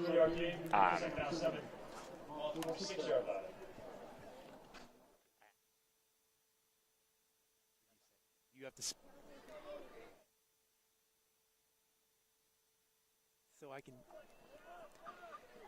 Hickey in the pistol here. 2 receivers to the right side here.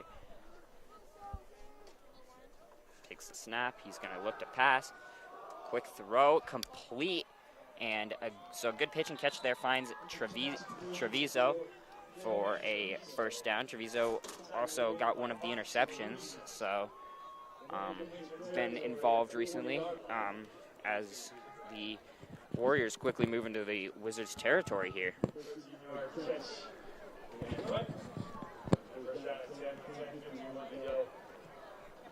Wizards defense looking to hang in there here as the Warriors apply pressure. Have been able to move the ball with some pretty good success after struggling a lot on offense the last couple weeks. This ball will go to Santana up the middle. He's going to get forward for about 2, but forward progress is going to knock this for no gain. So a good push by the Wizards there. Villalpando on the tackle again. That makes it 2nd down and 10.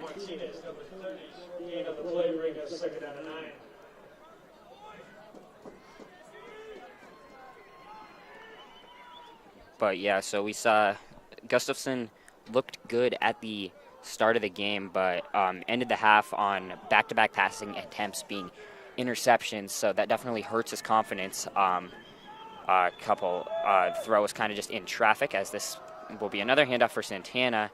Gets forward for only 2. Wizards defense with sniffed that play out well. Tackle on the play by Parquet. Seems a little bit slow to get up, but he's all right. So that'll be a 3rd down and 8.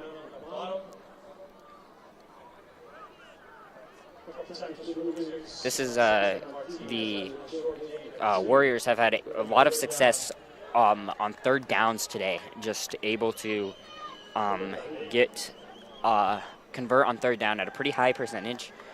So that is one thing the Wizards need to focus on. They have done a good job in 3rd and long situations, but the 3rd and shorts have been what get the Wizards a longer 3rd down here. See if the Wizards defense can hold strong as Hickey takes the snap.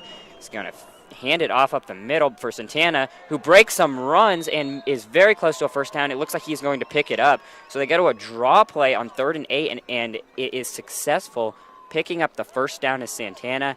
Warriors move the chains all the way to the Wizards' 30-yard line.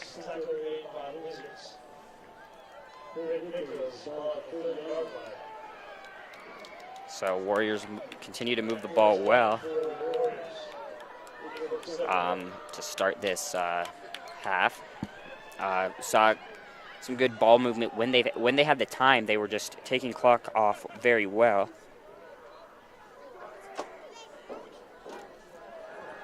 This ball rolling Warriors out. looking to throw, going to be completed, taken out of bounds. Yep. Flag on the play. We have a flag after the play. So Gone gets the completion of about 8 yards. looks like some sort of after the play call has been made.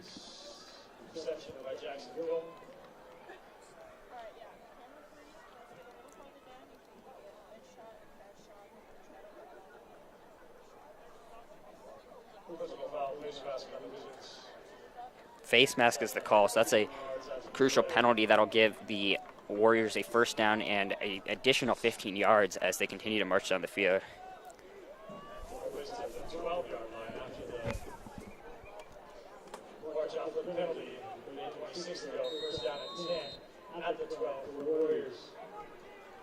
So first down and 10 from the 12-yard line. After a good kick return, the Warriors have moved the ball pretty easily down the field. As now into the red zone, Hickey is going to take the snap. He's going to keep it on the read option, run out to the left, and the ball, I thought the ball was dropped. That is on me. That is a round gain of 6 or 7. Warriors with some good play calls, as you see. Wizards student section there. It's definitely been fuller before, Booker. Oh, yeah, it looks very barren. I'm almost positive it's the cold that has driven everybody out. Lots of abandonments after halftime was over. Yeah, there is. It's definitely colder. See a lot of blankets of the people left as Hickey is going to take the snap under center, hand it up the middle to Santana. Santana gets forward. Santana is going to take this into the end zone for a 8-yard rushing touchdown. Santana's second rushing touchdown of the game. The Warriors move in front by 7, 13-7. Or by 6 for now, barring an extra point miss, it will be a 7-point game.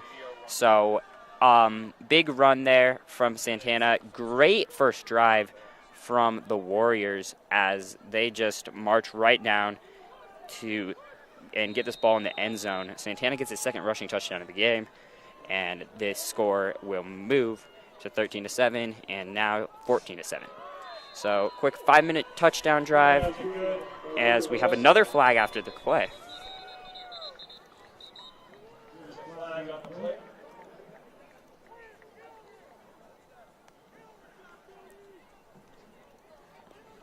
Looks like we might be seeing another holding call, potentially. I'd imagine this is something after the play here because the flag was thrown after the ball went through the uprights, but refs huddled together discussing it right now.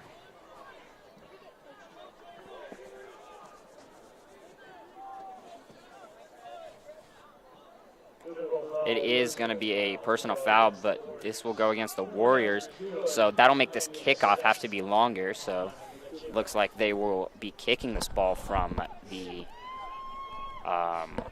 we'll see what yard line they put it, but this could be a good advantage for the Wizards. Hopefully they're able to take this as an opportunity to try and bring this game back up, get it tied. For sure, Booker. Yeah, this is a gift of an after-the-play penalty by the Warriors. It'll force them to kick this ball, it looks like, from the 25. So this will give either Jaden or Chase Thomas a good shot at a return and can put the offense in a pretty good field position as they will retake the field after struggling to end the half.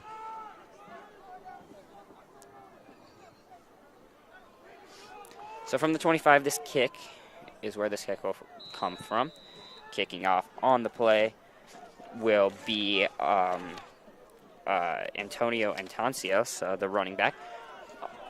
Booming kick will be received by Chase Thomas around the 25. Chase cuts up the field, has a hole, and he's going to get this ball all the way to the 46. So great starting field position for the Wizards. That penalty does turn to be costly for the Warriors, and as the offense retakes the field and Wyatt Gustafson returning to the field, him and the Wizards offense will start with some pretty good field position. As they break the huddle, Gustafson, his last 2 pass attempts were both interceptions, so trying to rebuild that confidence will be a big thing for him. As first play, they're going to hand off to Thomas. Thomas stumbles forward for only a couple. Only about a yard is the gain on the play.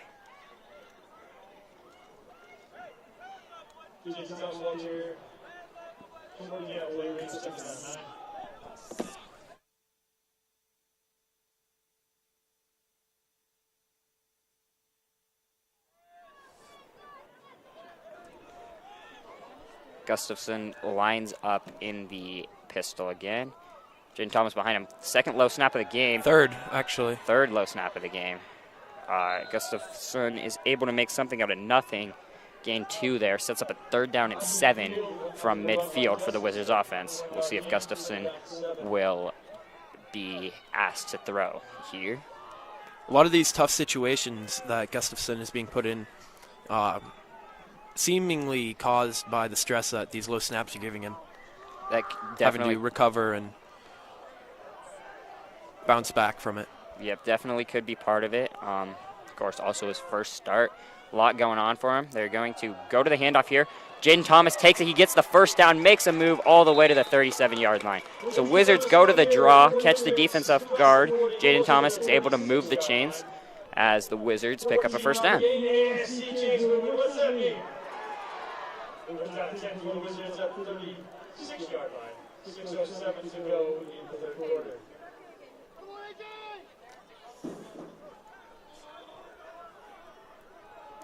Gustafson will line up in the pistol. Jaden Thomas will line up right next to him now.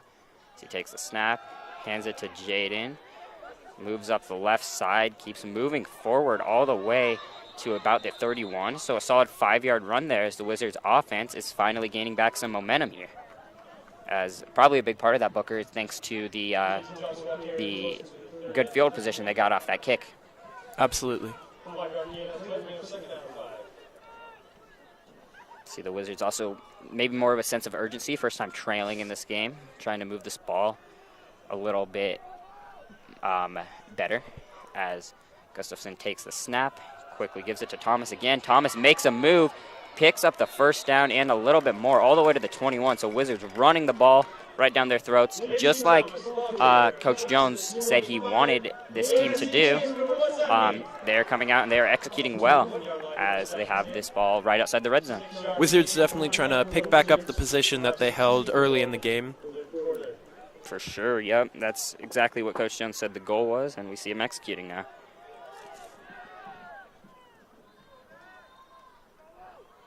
Gustafson takes the snap, hands it off to Thomas. Again, Thomas trying to evade defenders, but too many men in the backfield makes this no gain on the play. Wizards looking for a penalty on that play.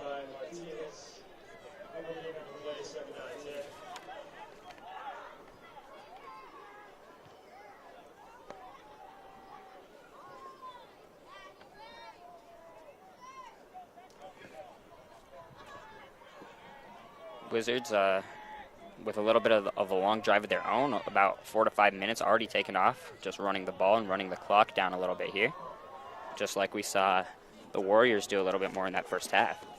As Gustafson gets a low snap, but he's still able to get it to Thomas. Thomas gets forward where he's hit. He's going to be marked down at the 18-yard line. This is going to set up the second, 3rd, and 7 on this drive. Wizards ran it on a draw play to Thomas the first time we saw this drive. We'll see what they go to. Yet to attempt to pass with Gustafson since the 2 interceptions in the first half.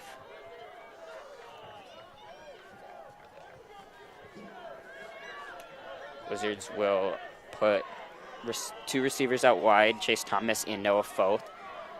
Gustafson takes the snap. He will give it to Thomas again. Thomas looking to get forward. Defense makes the stop, though, at the 15-yard line. Sets up a 3rd and 4 here, or a 4th and 4, rather. Leads to a decision for Coach Jones and this Wizards offense on whether they want to go for a 4th and 4, or they want to kick this field goal, and it appears the offense is staying on the field here, Bookie.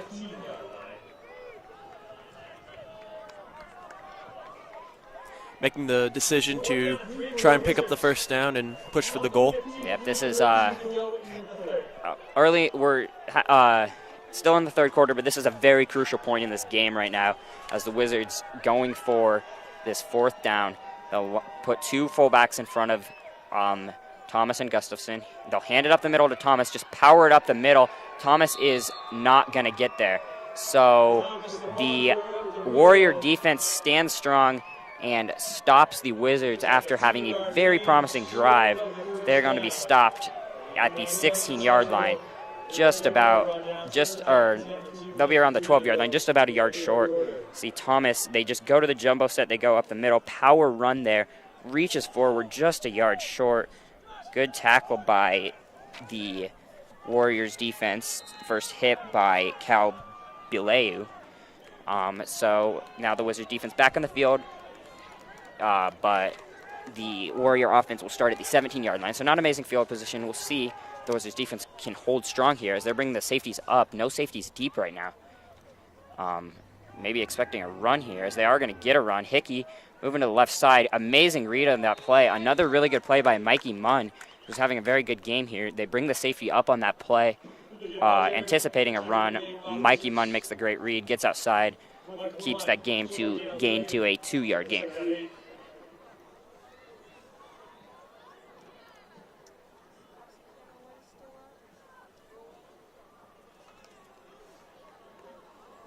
So, as we mentioned, Grayson Lewis, the captain, leader of this defense, out in this game. The player we've seen Mikey Munn kind of step up into his role of making those tackles that we saw Lewis make a lot. We're seeing that a lot more from Munn, as we saw right there. That was another good tackle from him. As ball will be handed off to the left side, but short of the first down. Gain of around 3 for Martinez, sets up at 3rd and 5-ish. So Wizards will have a chance to force this Warrior offense to go 3 and out and get their offense right back onto the field. So a big 3rd down here as the Wizards trail by 7, looking to at least tie this game.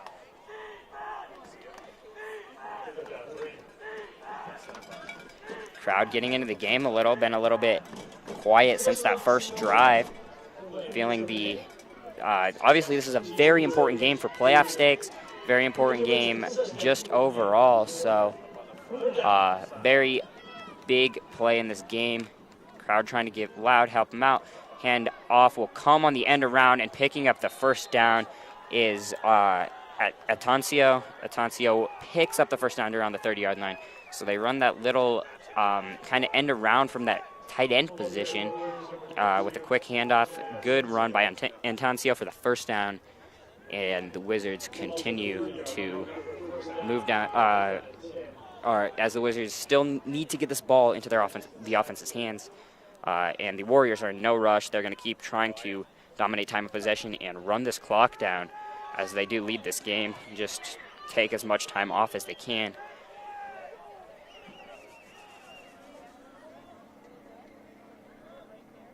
Hickey takes the snap. He's going to roll out and look to pass.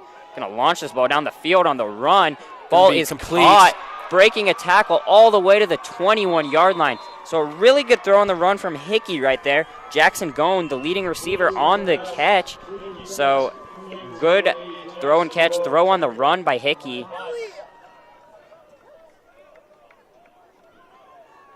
As that will take us to the end of the 3rd quarter. Very good end to the quarter by Hickey. Deepest, biggest completion of the night as he throws it all the way down the field, switching fields all the way to the Wizards 26. As that'll take us into the quarter break. As now we are going to go down to Carter. What do you have for us down there, Carter? Rough quarter for the Windsor Wizards so far. Offense still going after their first touchdown drive. Defense is not, but we'll see 4th quarter right now. Big time to make sure they keep their playoff hopes for a home playoff game alive.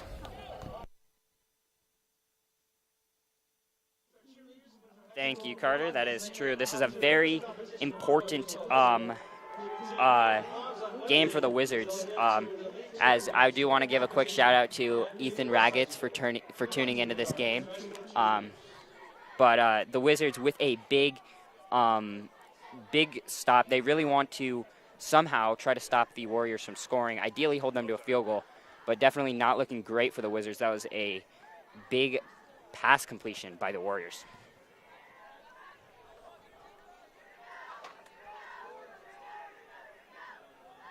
Warriors are opening up additional opportunities for themselves to maintain their lead and push back on the pressure the Wizards are trying to put on them with their offensive drives. For sure, for sure. The Warriors will now line up in I formation. Hickey hands it off to Martinez. Wizards with a very good push on the front. Tackle made there by the Wizards. So that is a loss of about 2 or 3. Bryson Pendleton with the tackle for loss. So Wizards push the Warriors back. And on a cold night like this, Booker, really needing a missed field goal if they get to that point. You know, the long snap, the hold, it's all difficult to do. So just hoping for that error and forcing them into a field goal is definitely the ideal situation here, right? Yep, those little things are going to add up and either make or break mistakes. Definitely, as Hickey will line up in the pistol.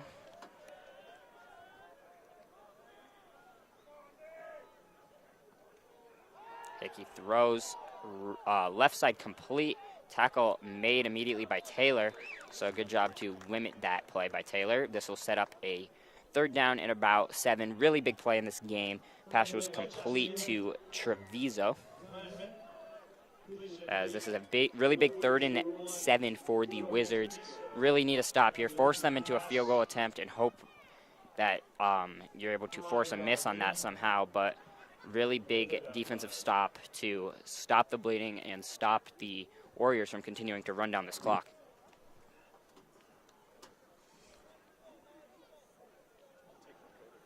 And you want to have a time for the Wizards because they definitely run a run-based offense. That's no secret. They want to have all the time they can to prioritize that run game and not be forced into more passing situations. So this is just a really big down. They're going to go to that same handoff play. Wizards come up and make a big tackle. Wizards on the stop, only about a gain of 1. Carrier was Antencio, so 4th down and 6. The Warriors currently keeping their offense on the field. This would be around a 34-yard field goal attempt, as here comes the field goal unit, it appears. Field goal unit only subbed out about 3 or 4 Warriors, though, because they only brought around 40 players, so they just have a lot of guys playing a lot of different positions. As kicking this field goal, lefties will be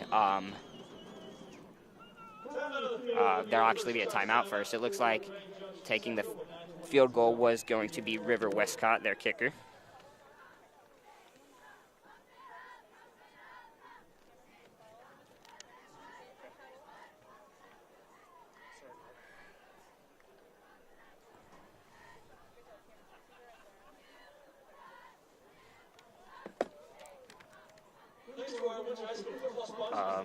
So the Warriors, really big kick here for them. If they're able to convert, they're able to make it a 2-score game, make this a lot more difficult of a game for the Wizards. If they're unable to convert, Wizards still only need a touchdown to tie, and we'll get the ball back just like that. As we also will update you on the World Series Astros-Phillies game if you are missing that. 5-5 is currently the score in the 7th inning.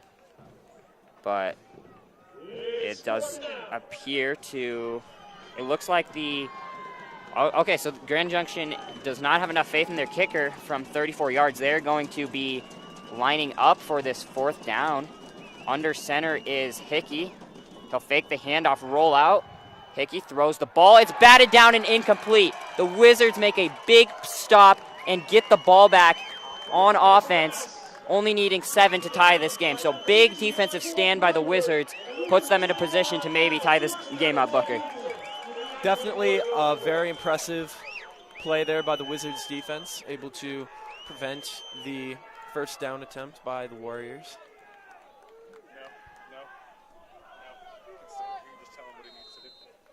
Yeah. Now with the Wizards offense out here, we're going to try and push up the field and tie the game up. Yep, big drive, 9:24. They have all the time they need to do any sort of running plays they might need. Gustafson takes the snap, gives it to Thomas. Thomas with room to run up the middle. Jaden Thomas is going to go all the way. Jaden Thomas is going to beat out the defense and runs a 86-yard touchdown. You can see him pull ahead of the Warriors there as he just darts down the field in that first play for the Wizards offense. They're going to take it all the way. Jaden Thomas breaks out a 84-yard rushing touchdown as you knew once he got that hold, there was no catching him. Wizards now an extra point away from tying this game as the stadium has new life. What a run from Jaden Thomas. As you see, once he gets space, he is just gone, Booker. What would you know? Hundreds of Wizard students have just appeared out of thin air after that touchdown, hoping to encourage the team. Helm with a big extra point, puts it up and in. So the Wizards get the stop on defense. First play for the offense out there. Jaden Thomas breaks away a huge run after being contained for most of the game. Jaden Thomas, 84-yard touchdown run, ties this game up with 9:11 to go in this game. I'm not going to bring out the conspiracy theories on why it's 14-14. Not the time. Yep. Thanks, Booker. As much as you wanted me to, Caleb. You know, I don't know if that's exactly what I wanted from you, but all right. But absolutely huge, huge run by Jaden Thomas. Team really needed it. Not a lot of life. Stadium was kind of quiet. Didn't have really any momentum. Defense's stop kind of re-energizes the team. Jaden Thomas comes out there, breaks away the hole, and you just knew as soon as he got that run, he was gone.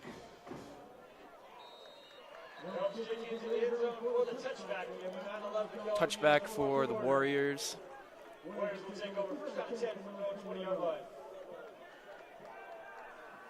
Warriors are going to try put the aggression on and get ahead in the game if they can make this drive. Yeah, that's, obviously momentum, huge part of any sport, especially football. Wizards definitely have that right now. The defense is feeling good.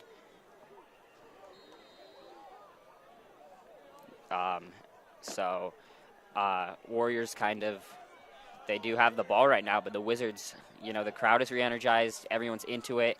Huge playoff implications in this game. Hickey takes the snap. He gets a hold of run, wrapped up by Parquette and a couple other Wizards, only a gain of around 6 or 5 there.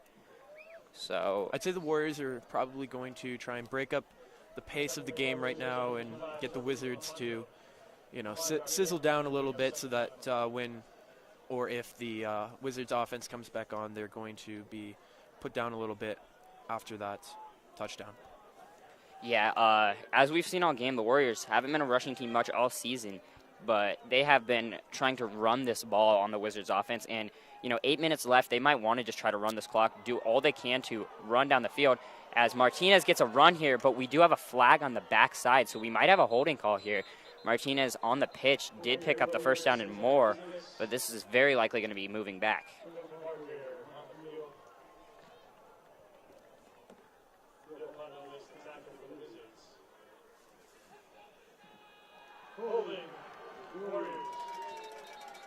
Going to see another flag thrown. Yep, we get the holding call, so that'll move the Warriors back. A really big call. Puts them in a tough situation right after picking up the first down.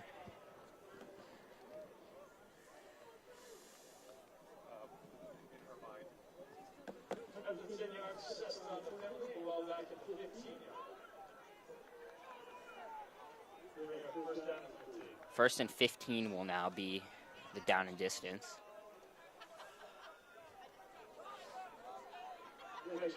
Second and 15, that is actually.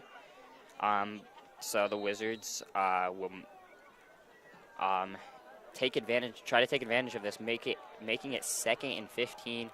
That is going to be a tough feat to accomplish for this offense. Snap and fake handoff, rolling out, and Wizards get to a Bryson Pendleton with a huge sack, knocks the Grand Junction offense back even further as the Wizards just have all the momentum right now. Wizards defense is not slowed down here. They are aggressive. They are encouraged by their tying of the game, and they're ready to keep their hold. Yeah, definitely, Booker. That is a first sack of the game for the Wizards. Comes at a really big time. Wizards all the way back to the 6-yard line now as Grand Junction. Now Grand Junction's probably just going to look to make this an easier punt, and meaning the Wizards just need to not allow any deep balls here.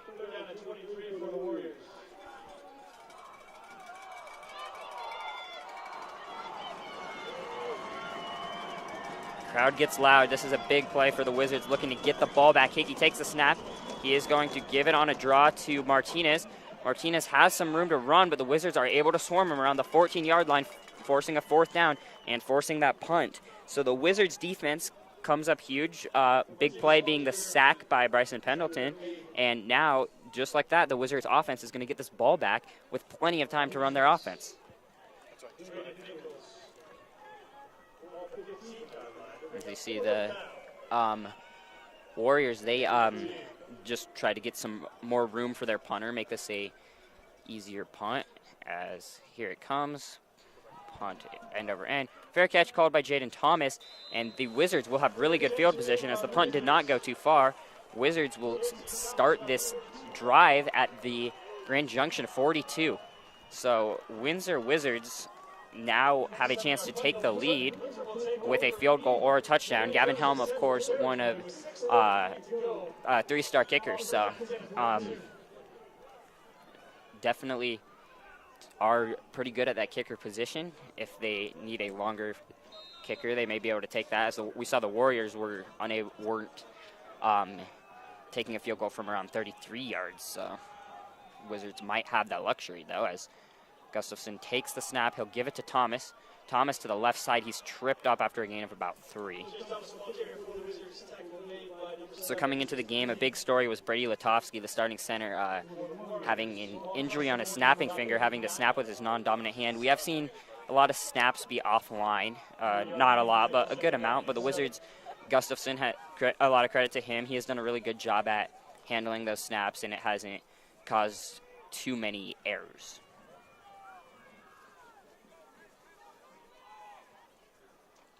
As we see another low snap there, but Gustafson's able to give it to Jaden Thomas. Jaden Thomas breaks away another run, and he is gone. Jaden Thomas with another rushing touchdown. This one of around 39 yards. Jaden Thomas' last 2 rushes have gone for a combined 120 yards. You can see as he breaks through there, he's turning around as he's running, and he's looking back to see nobody even close to taking him down. So that's another easy, or not easy, but another well-earned touchdown for the Wizards. Jaden Thomas was kind of held in check in that first half, and you have just seen really what he can do, how his quickness and speed. You make one mistake and he is gone. Gavin Helm puts this ball through the uprights, giving the Wizards a 7-point lead. Jaden Thomas just absolutely very good running back, Booker. No other way to say it. We've seen the Wizards come from being down 7 to now being up 7 against the Warriors. Yeah, over the course of, 5 minutes, right? Like just 2 huge runs from Jaden Thomas. And first an 84-yard touchdown run, and then there a 39-yard touchdown run. So after being held in check, not a lot of rushing yards in that first half, he rushes for those 2 long touchdowns. That is like a combined 123 yards in 2 plays after being held in check, looking like he might, for only the second time this season, go over 100 yards rushing, go under, that is, but that was just clearly did not happen, as Jaden Thomas, just another breakaway run. You can only hold him down for so long, as the Wizards now lead 21-14.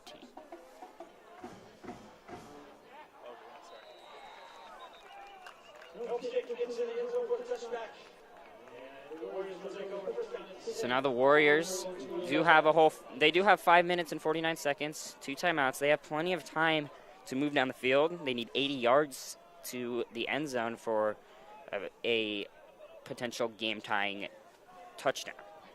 But the Wizards do have all of the momentum. This defense is feeling it. They're feeling the energy. So, yeah, big Wizards. Just, it kind of all comes down to this, Booker. This is kind of it. You need to put your foot in the ground and not allow a touchdown here. First play, they're going to throw this and complete it to the flat. That is going to be caught by Atancio. So Atancio with around a 7-yard gain right there.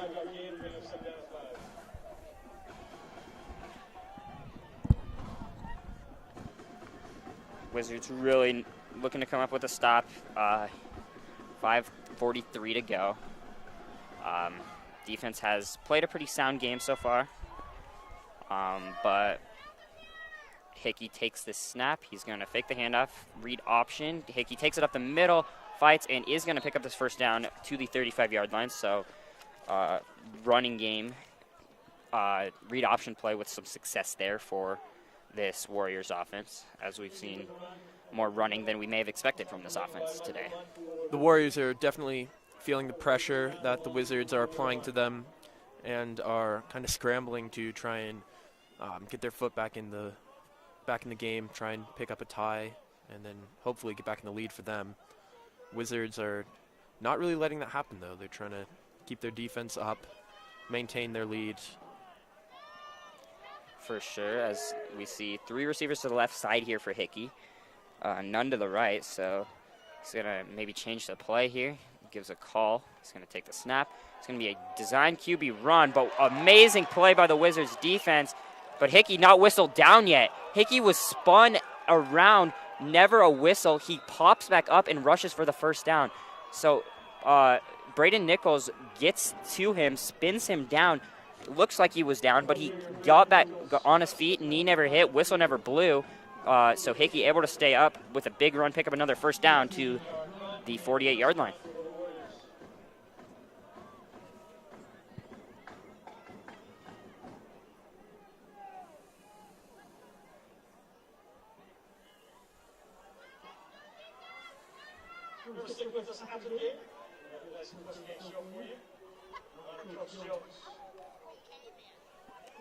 So a couple rushing first downs in a row now for Hickey, as he's going to line up under center on this play. 4:16 to go. Not too worried about the clock, though, as he's going to pitch this outside for Martinez. Martinez gets to the edge. He's going to try to push forward. He's going to pick up around 6 there, so not a bad run there. He also gets out of bounds to stop the clock.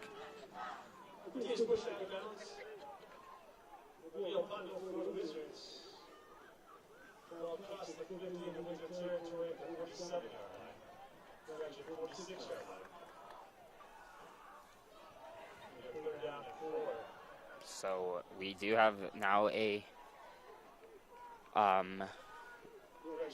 2nd and 4. The Warriors are moving the ball pretty well here. I feel like there's a good chance this drive just comes down to the red zone and the Wizards holding the Warriors out of the end zone once they get there, huh, Booker? Yep. Yeah, I feel like they are moving the ball pretty well, as we see Martinez is going to get stopped here, though, around a yard short.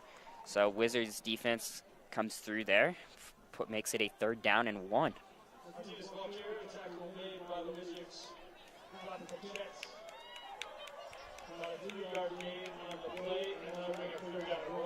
Third and 1, big 3rd down in this game. 3:40 to go, still 2 timeouts for the Warriors, but they're going to just huddle and take their time. Not too worried about the clock. Really worried about this 3rd down, though. It's a long one, so under center goes Hickey. We'll see if they go to the quarterback sneak, which they have gone to a lot in these 3rd and 1s, as that is what they're going to go to. Hickey is going to move forward, very close to a first down. It just depends on the spot. The spot is right there. It is going to be close. This might need a spot.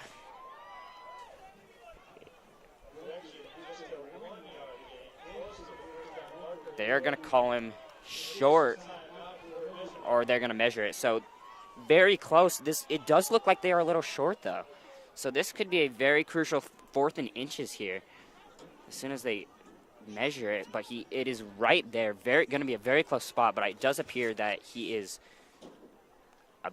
about an inch or 2 short of the line to gain.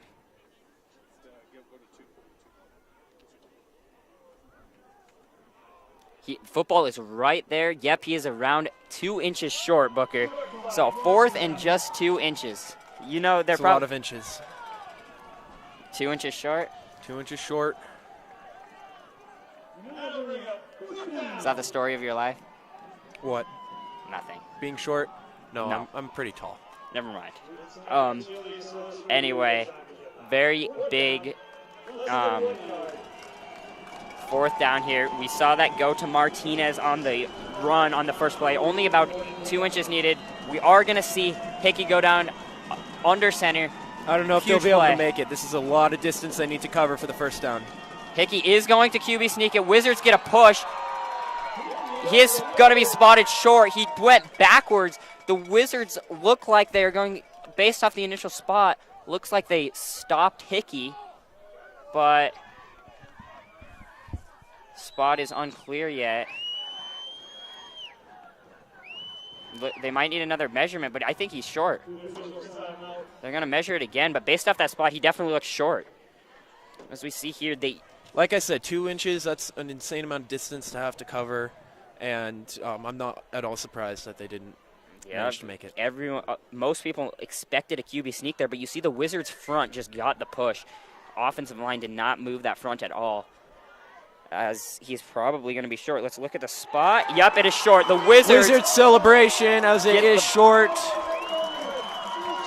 Very huge call. The Windsor Wizards are now 3 minutes and 9 seconds away from winning this football game. And there's going to be a flag, though. Is this maybe an excessive celebration? I don't know. They're throwing a flag just now. They just threw a flag.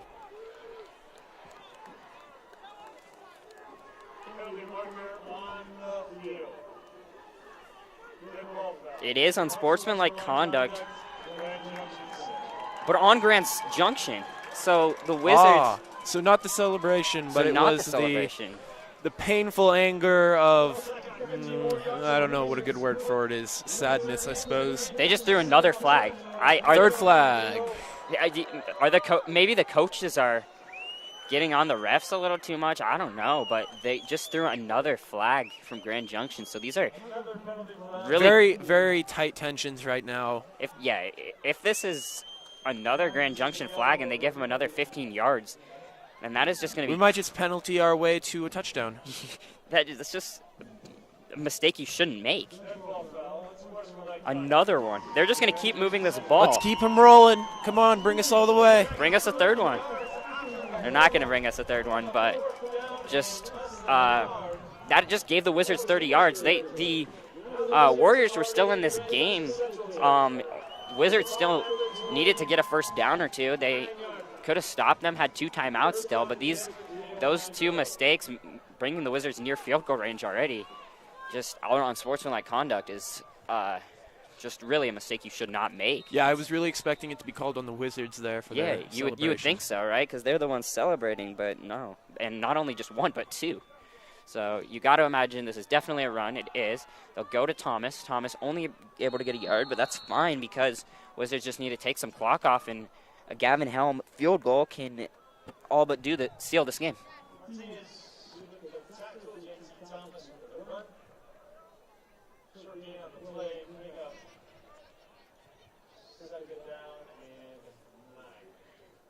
So 2nd and 9. The clock will continue to run. The Warriors will not use a timeout yet.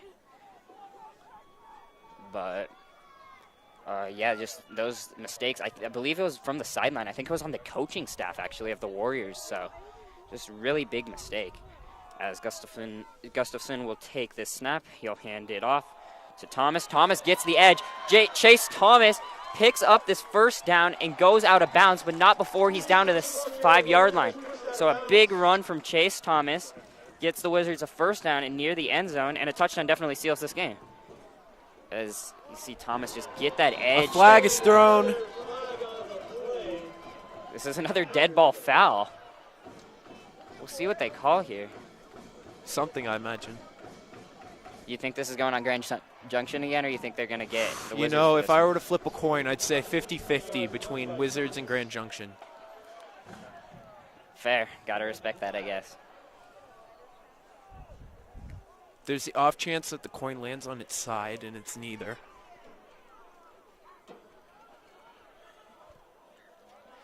What is the chance of that? It's going against Grand Junction again.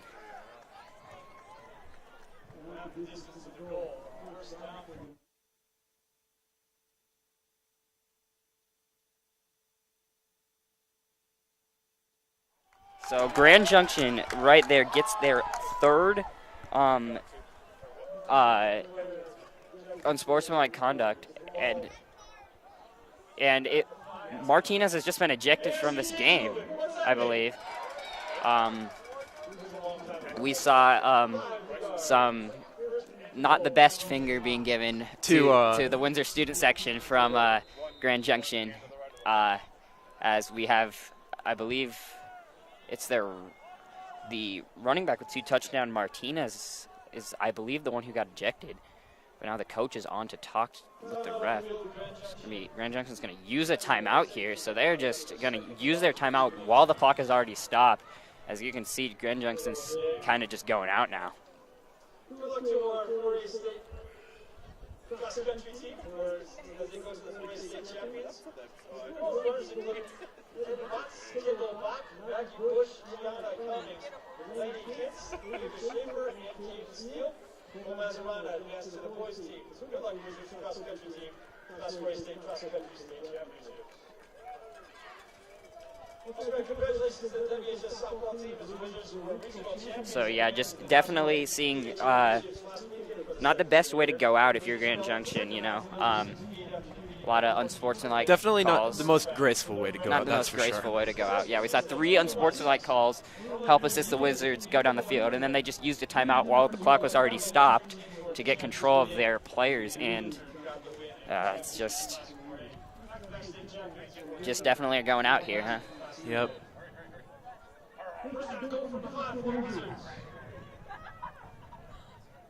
A very high snap there. And the Wizards have just fumbled this ball, and Grand Junction has recovered. So after all of that, Grand Junction is going to get the ball back with a chance. That's kind of awkward. That is very awkward, and they just used a timeout to get their players now under they're control. Celebrating as they run off. Well, hopefully the Wizards don't, get Fumble the bag. unsportsmanlike conduct penalty. Oh, yeah, no. That is the one thing you do not want to do in that situation if you're the Wizards is put the ball on the ground. So a crucial mistake there. And, well, got to say Grand Junction's coach does not look like the smartest guy for taking that timeout, with all due respect. But still 1 timeout, still 2:13 to go. They do need 95 yards, but now they have a chance thanks to a Wizards mistake. And also their running back, Santana Martinez, got ejected, so they do not have him anymore. Bummer. As Hickey takes the snap, he's Gonna be a throw. Launch this ball down the field on bots. Is it Pass intercepted? is intercepted. No, it's gonna incomplete. This is going to be pass interference, probably on the Wizards, though. So they come out firing, and that, you see, look at that. You see the talking from Grand Junction as they are talking a lot from that sideline. Careful to pick up, and don't want to pick up another unsportsmanlike. Big throw there from Hickey, though, down the sideline. Just yeah, not quite picked off there. Yeah, given a little a little bit of acting there, but probably a good call for that pass interference. Moves the ball to this 20-yard line.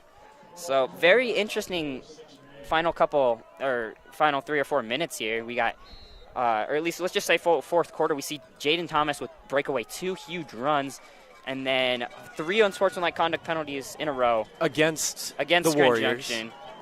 Player gets ejected. Looks like this game is over for the Warriors. This game definitely got a lot more intense these last few minutes. Yeah, just when you thought they were out of it. Looks like going to be another throw here. Hickey moves, and he's going to just get this ball away.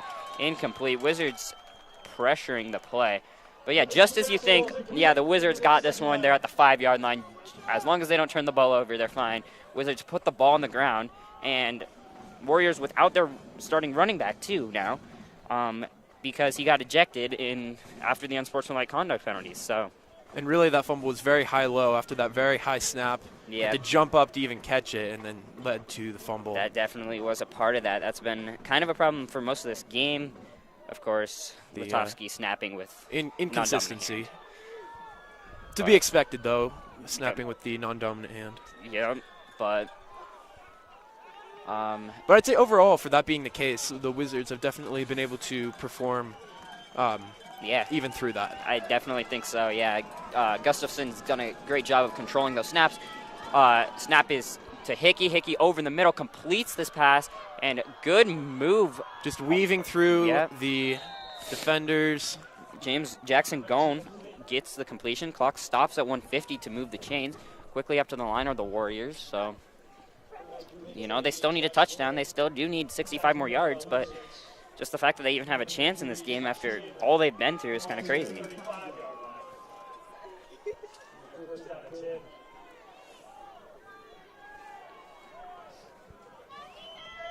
Hickey lines up, takes the snap. High snap, but he's going to roll out. He's going to fire on the run, and this pass is going to be complete. James Jackson going for the second time in a row, gets the completion. Clock doesn't stop here, or does the clock stop?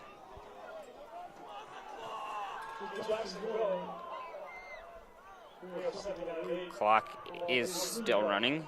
Minute 15 in this game. Only one timeout for Grand Junction being a big part of this, but Hickey takes the snap and drops back.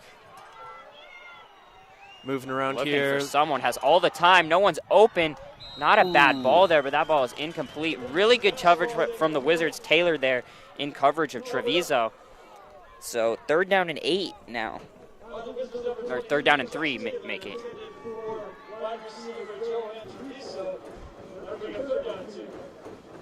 So 3rd and 3, 56 seconds to go. Needing a touchdown in Grand Junction. One more timeout.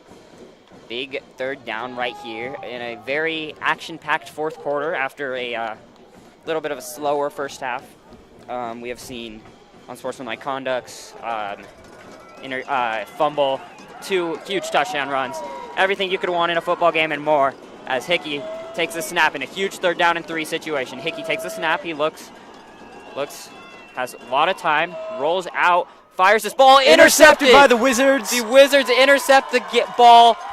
What a play. The Wizards finally. An incredible 4th quarter here.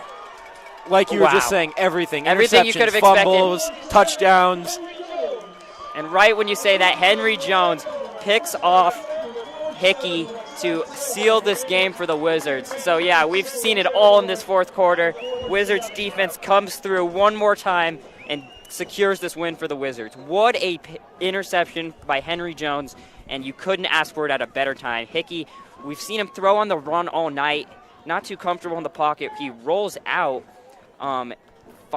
threw that ball to his receiver. Only problem was Henry Jones was all over the coverage right in front of the receiver, jumps in front of it, makes the interception.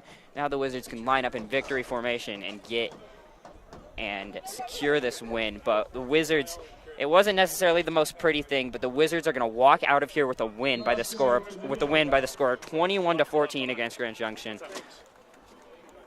Just absolutely insane. Like everything, yeah, just so much going on in this 4th quarter from unsportsmanlike conducts.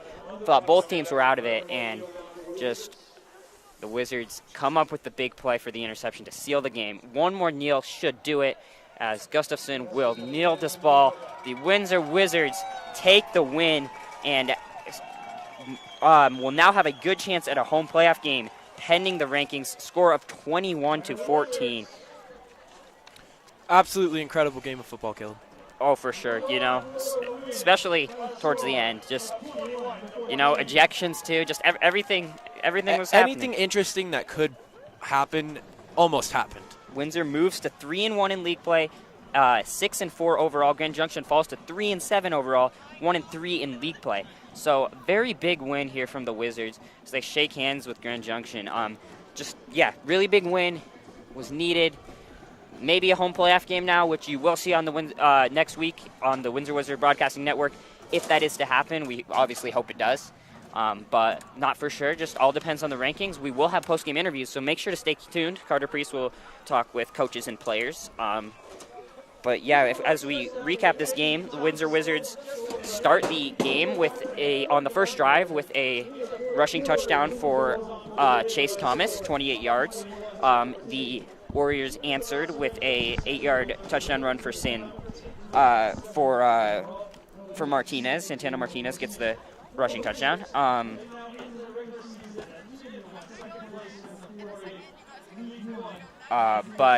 So after that, rushing touchdown from Martinez, then Martinez got another rushing touchdown, another 8-yard rushing touchdown. The Warriors took the lead 14-7 in that spot. The Wizards looked out of it, and the Warriors drove down the field. Wizards came up with a crucial 4th down stop. Very next play, Jaden Thomas goes for an 84-yard rushing touchdown. Wizards fueled off that momentum, get a stop, get the ball back.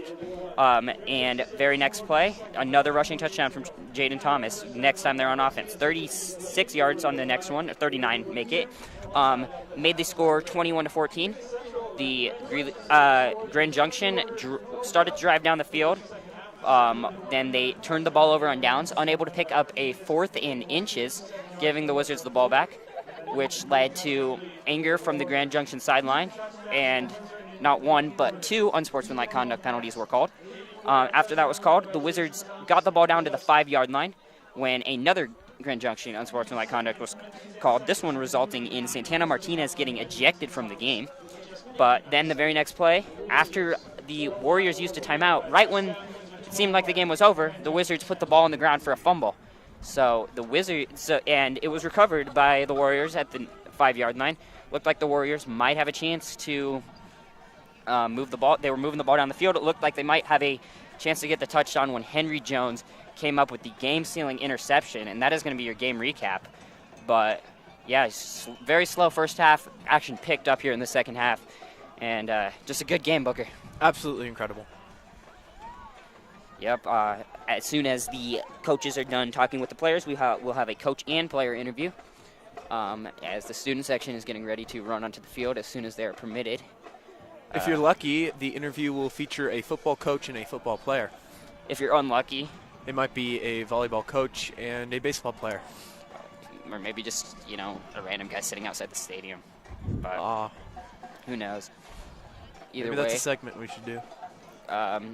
Wizards student section, like we said, ready to rush the field, but kind of takes a little bit of the excitement away when you have to wait, 10 minutes. But yeah, nothing like waiting out in the cold. I mean, can't feel my feet anymore. We're definitely just super warm up here, I mean, imagine having a booth. A booth would be nice. We also do have a foot warmer over there. Oh yeah, imagine. Not for us, though. Not for us. We're getting through it, though. We'll do anything to bring you guys a great broadcast as we're waiting for these interviews. But yeah, just a good game. We're really hoping to get a Wizards home game so that we can bring that to you on the WWBN. It will very likely be next Friday night, hopefully here. If not, the Wizards will be playing away somewhere else. As you see, a little bit of abstract art there. So you see our cameraman in the shot too right there, and Mr. Vassa in the bottom left, as there's also our sideline reporter, Carter. Well, Grand Junction has quite a bus ride home, and they'll have several things to be thinking about. I'd imagine they're going to. Do you think they're going to get a hotel, or do you think they're just going to truck it all the way home and get there at like 3 a.m.? Well, if I were to put money on one of those two, I'd say it's 50-50 between them. If I were to flip a coin, on the off chance it lands on its side, it's going to be one of those two. But what is options. the odds it lands on its side? If it's not, it can't be 50-50 if there's a chance it lands on its side. I'm no mathematician, but I think it might be 30% to land on its side, 50 and 50, because those numbers add to 100. I might have to disagree on that one, but I'm going to trust your judgment for now. As you see Coach Jones, you got to be proud of this team. It was a little bit of an ugly first half, but they just showed a lot of heart and a lot of fight closing out this game. Windsor didn't get any unsportsmanlike conducts, so.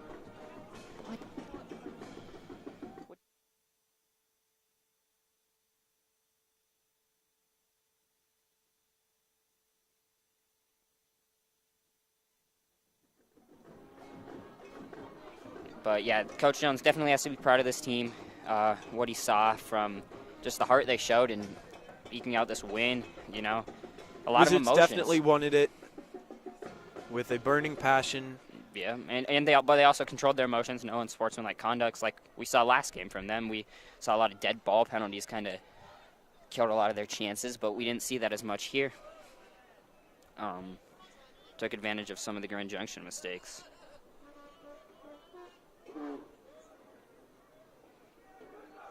Wizards gonna do their final chant now. Ladies and gentlemen, please direct your attention to the field. As now we are going to have we're gonna send it down to the field.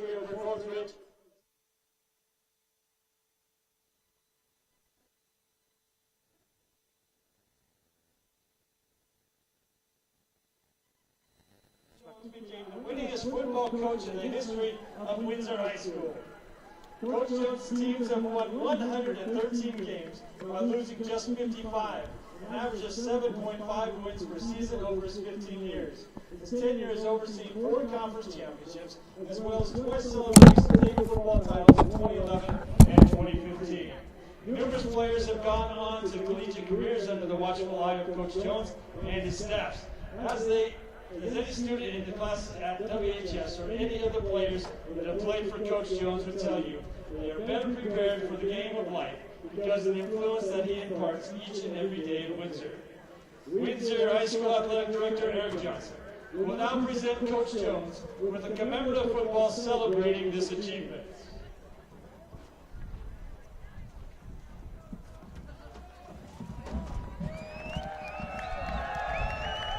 Windsor High School Athletics and the entire community of Windsor thank Coach Jones for his steadfast dedication to our town, to our teams, and to our kids. Ladies and gentlemen, please join us in congratulating head coach Chris Jones, the winningest head football coach in Windsor High School history.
Okay, ready?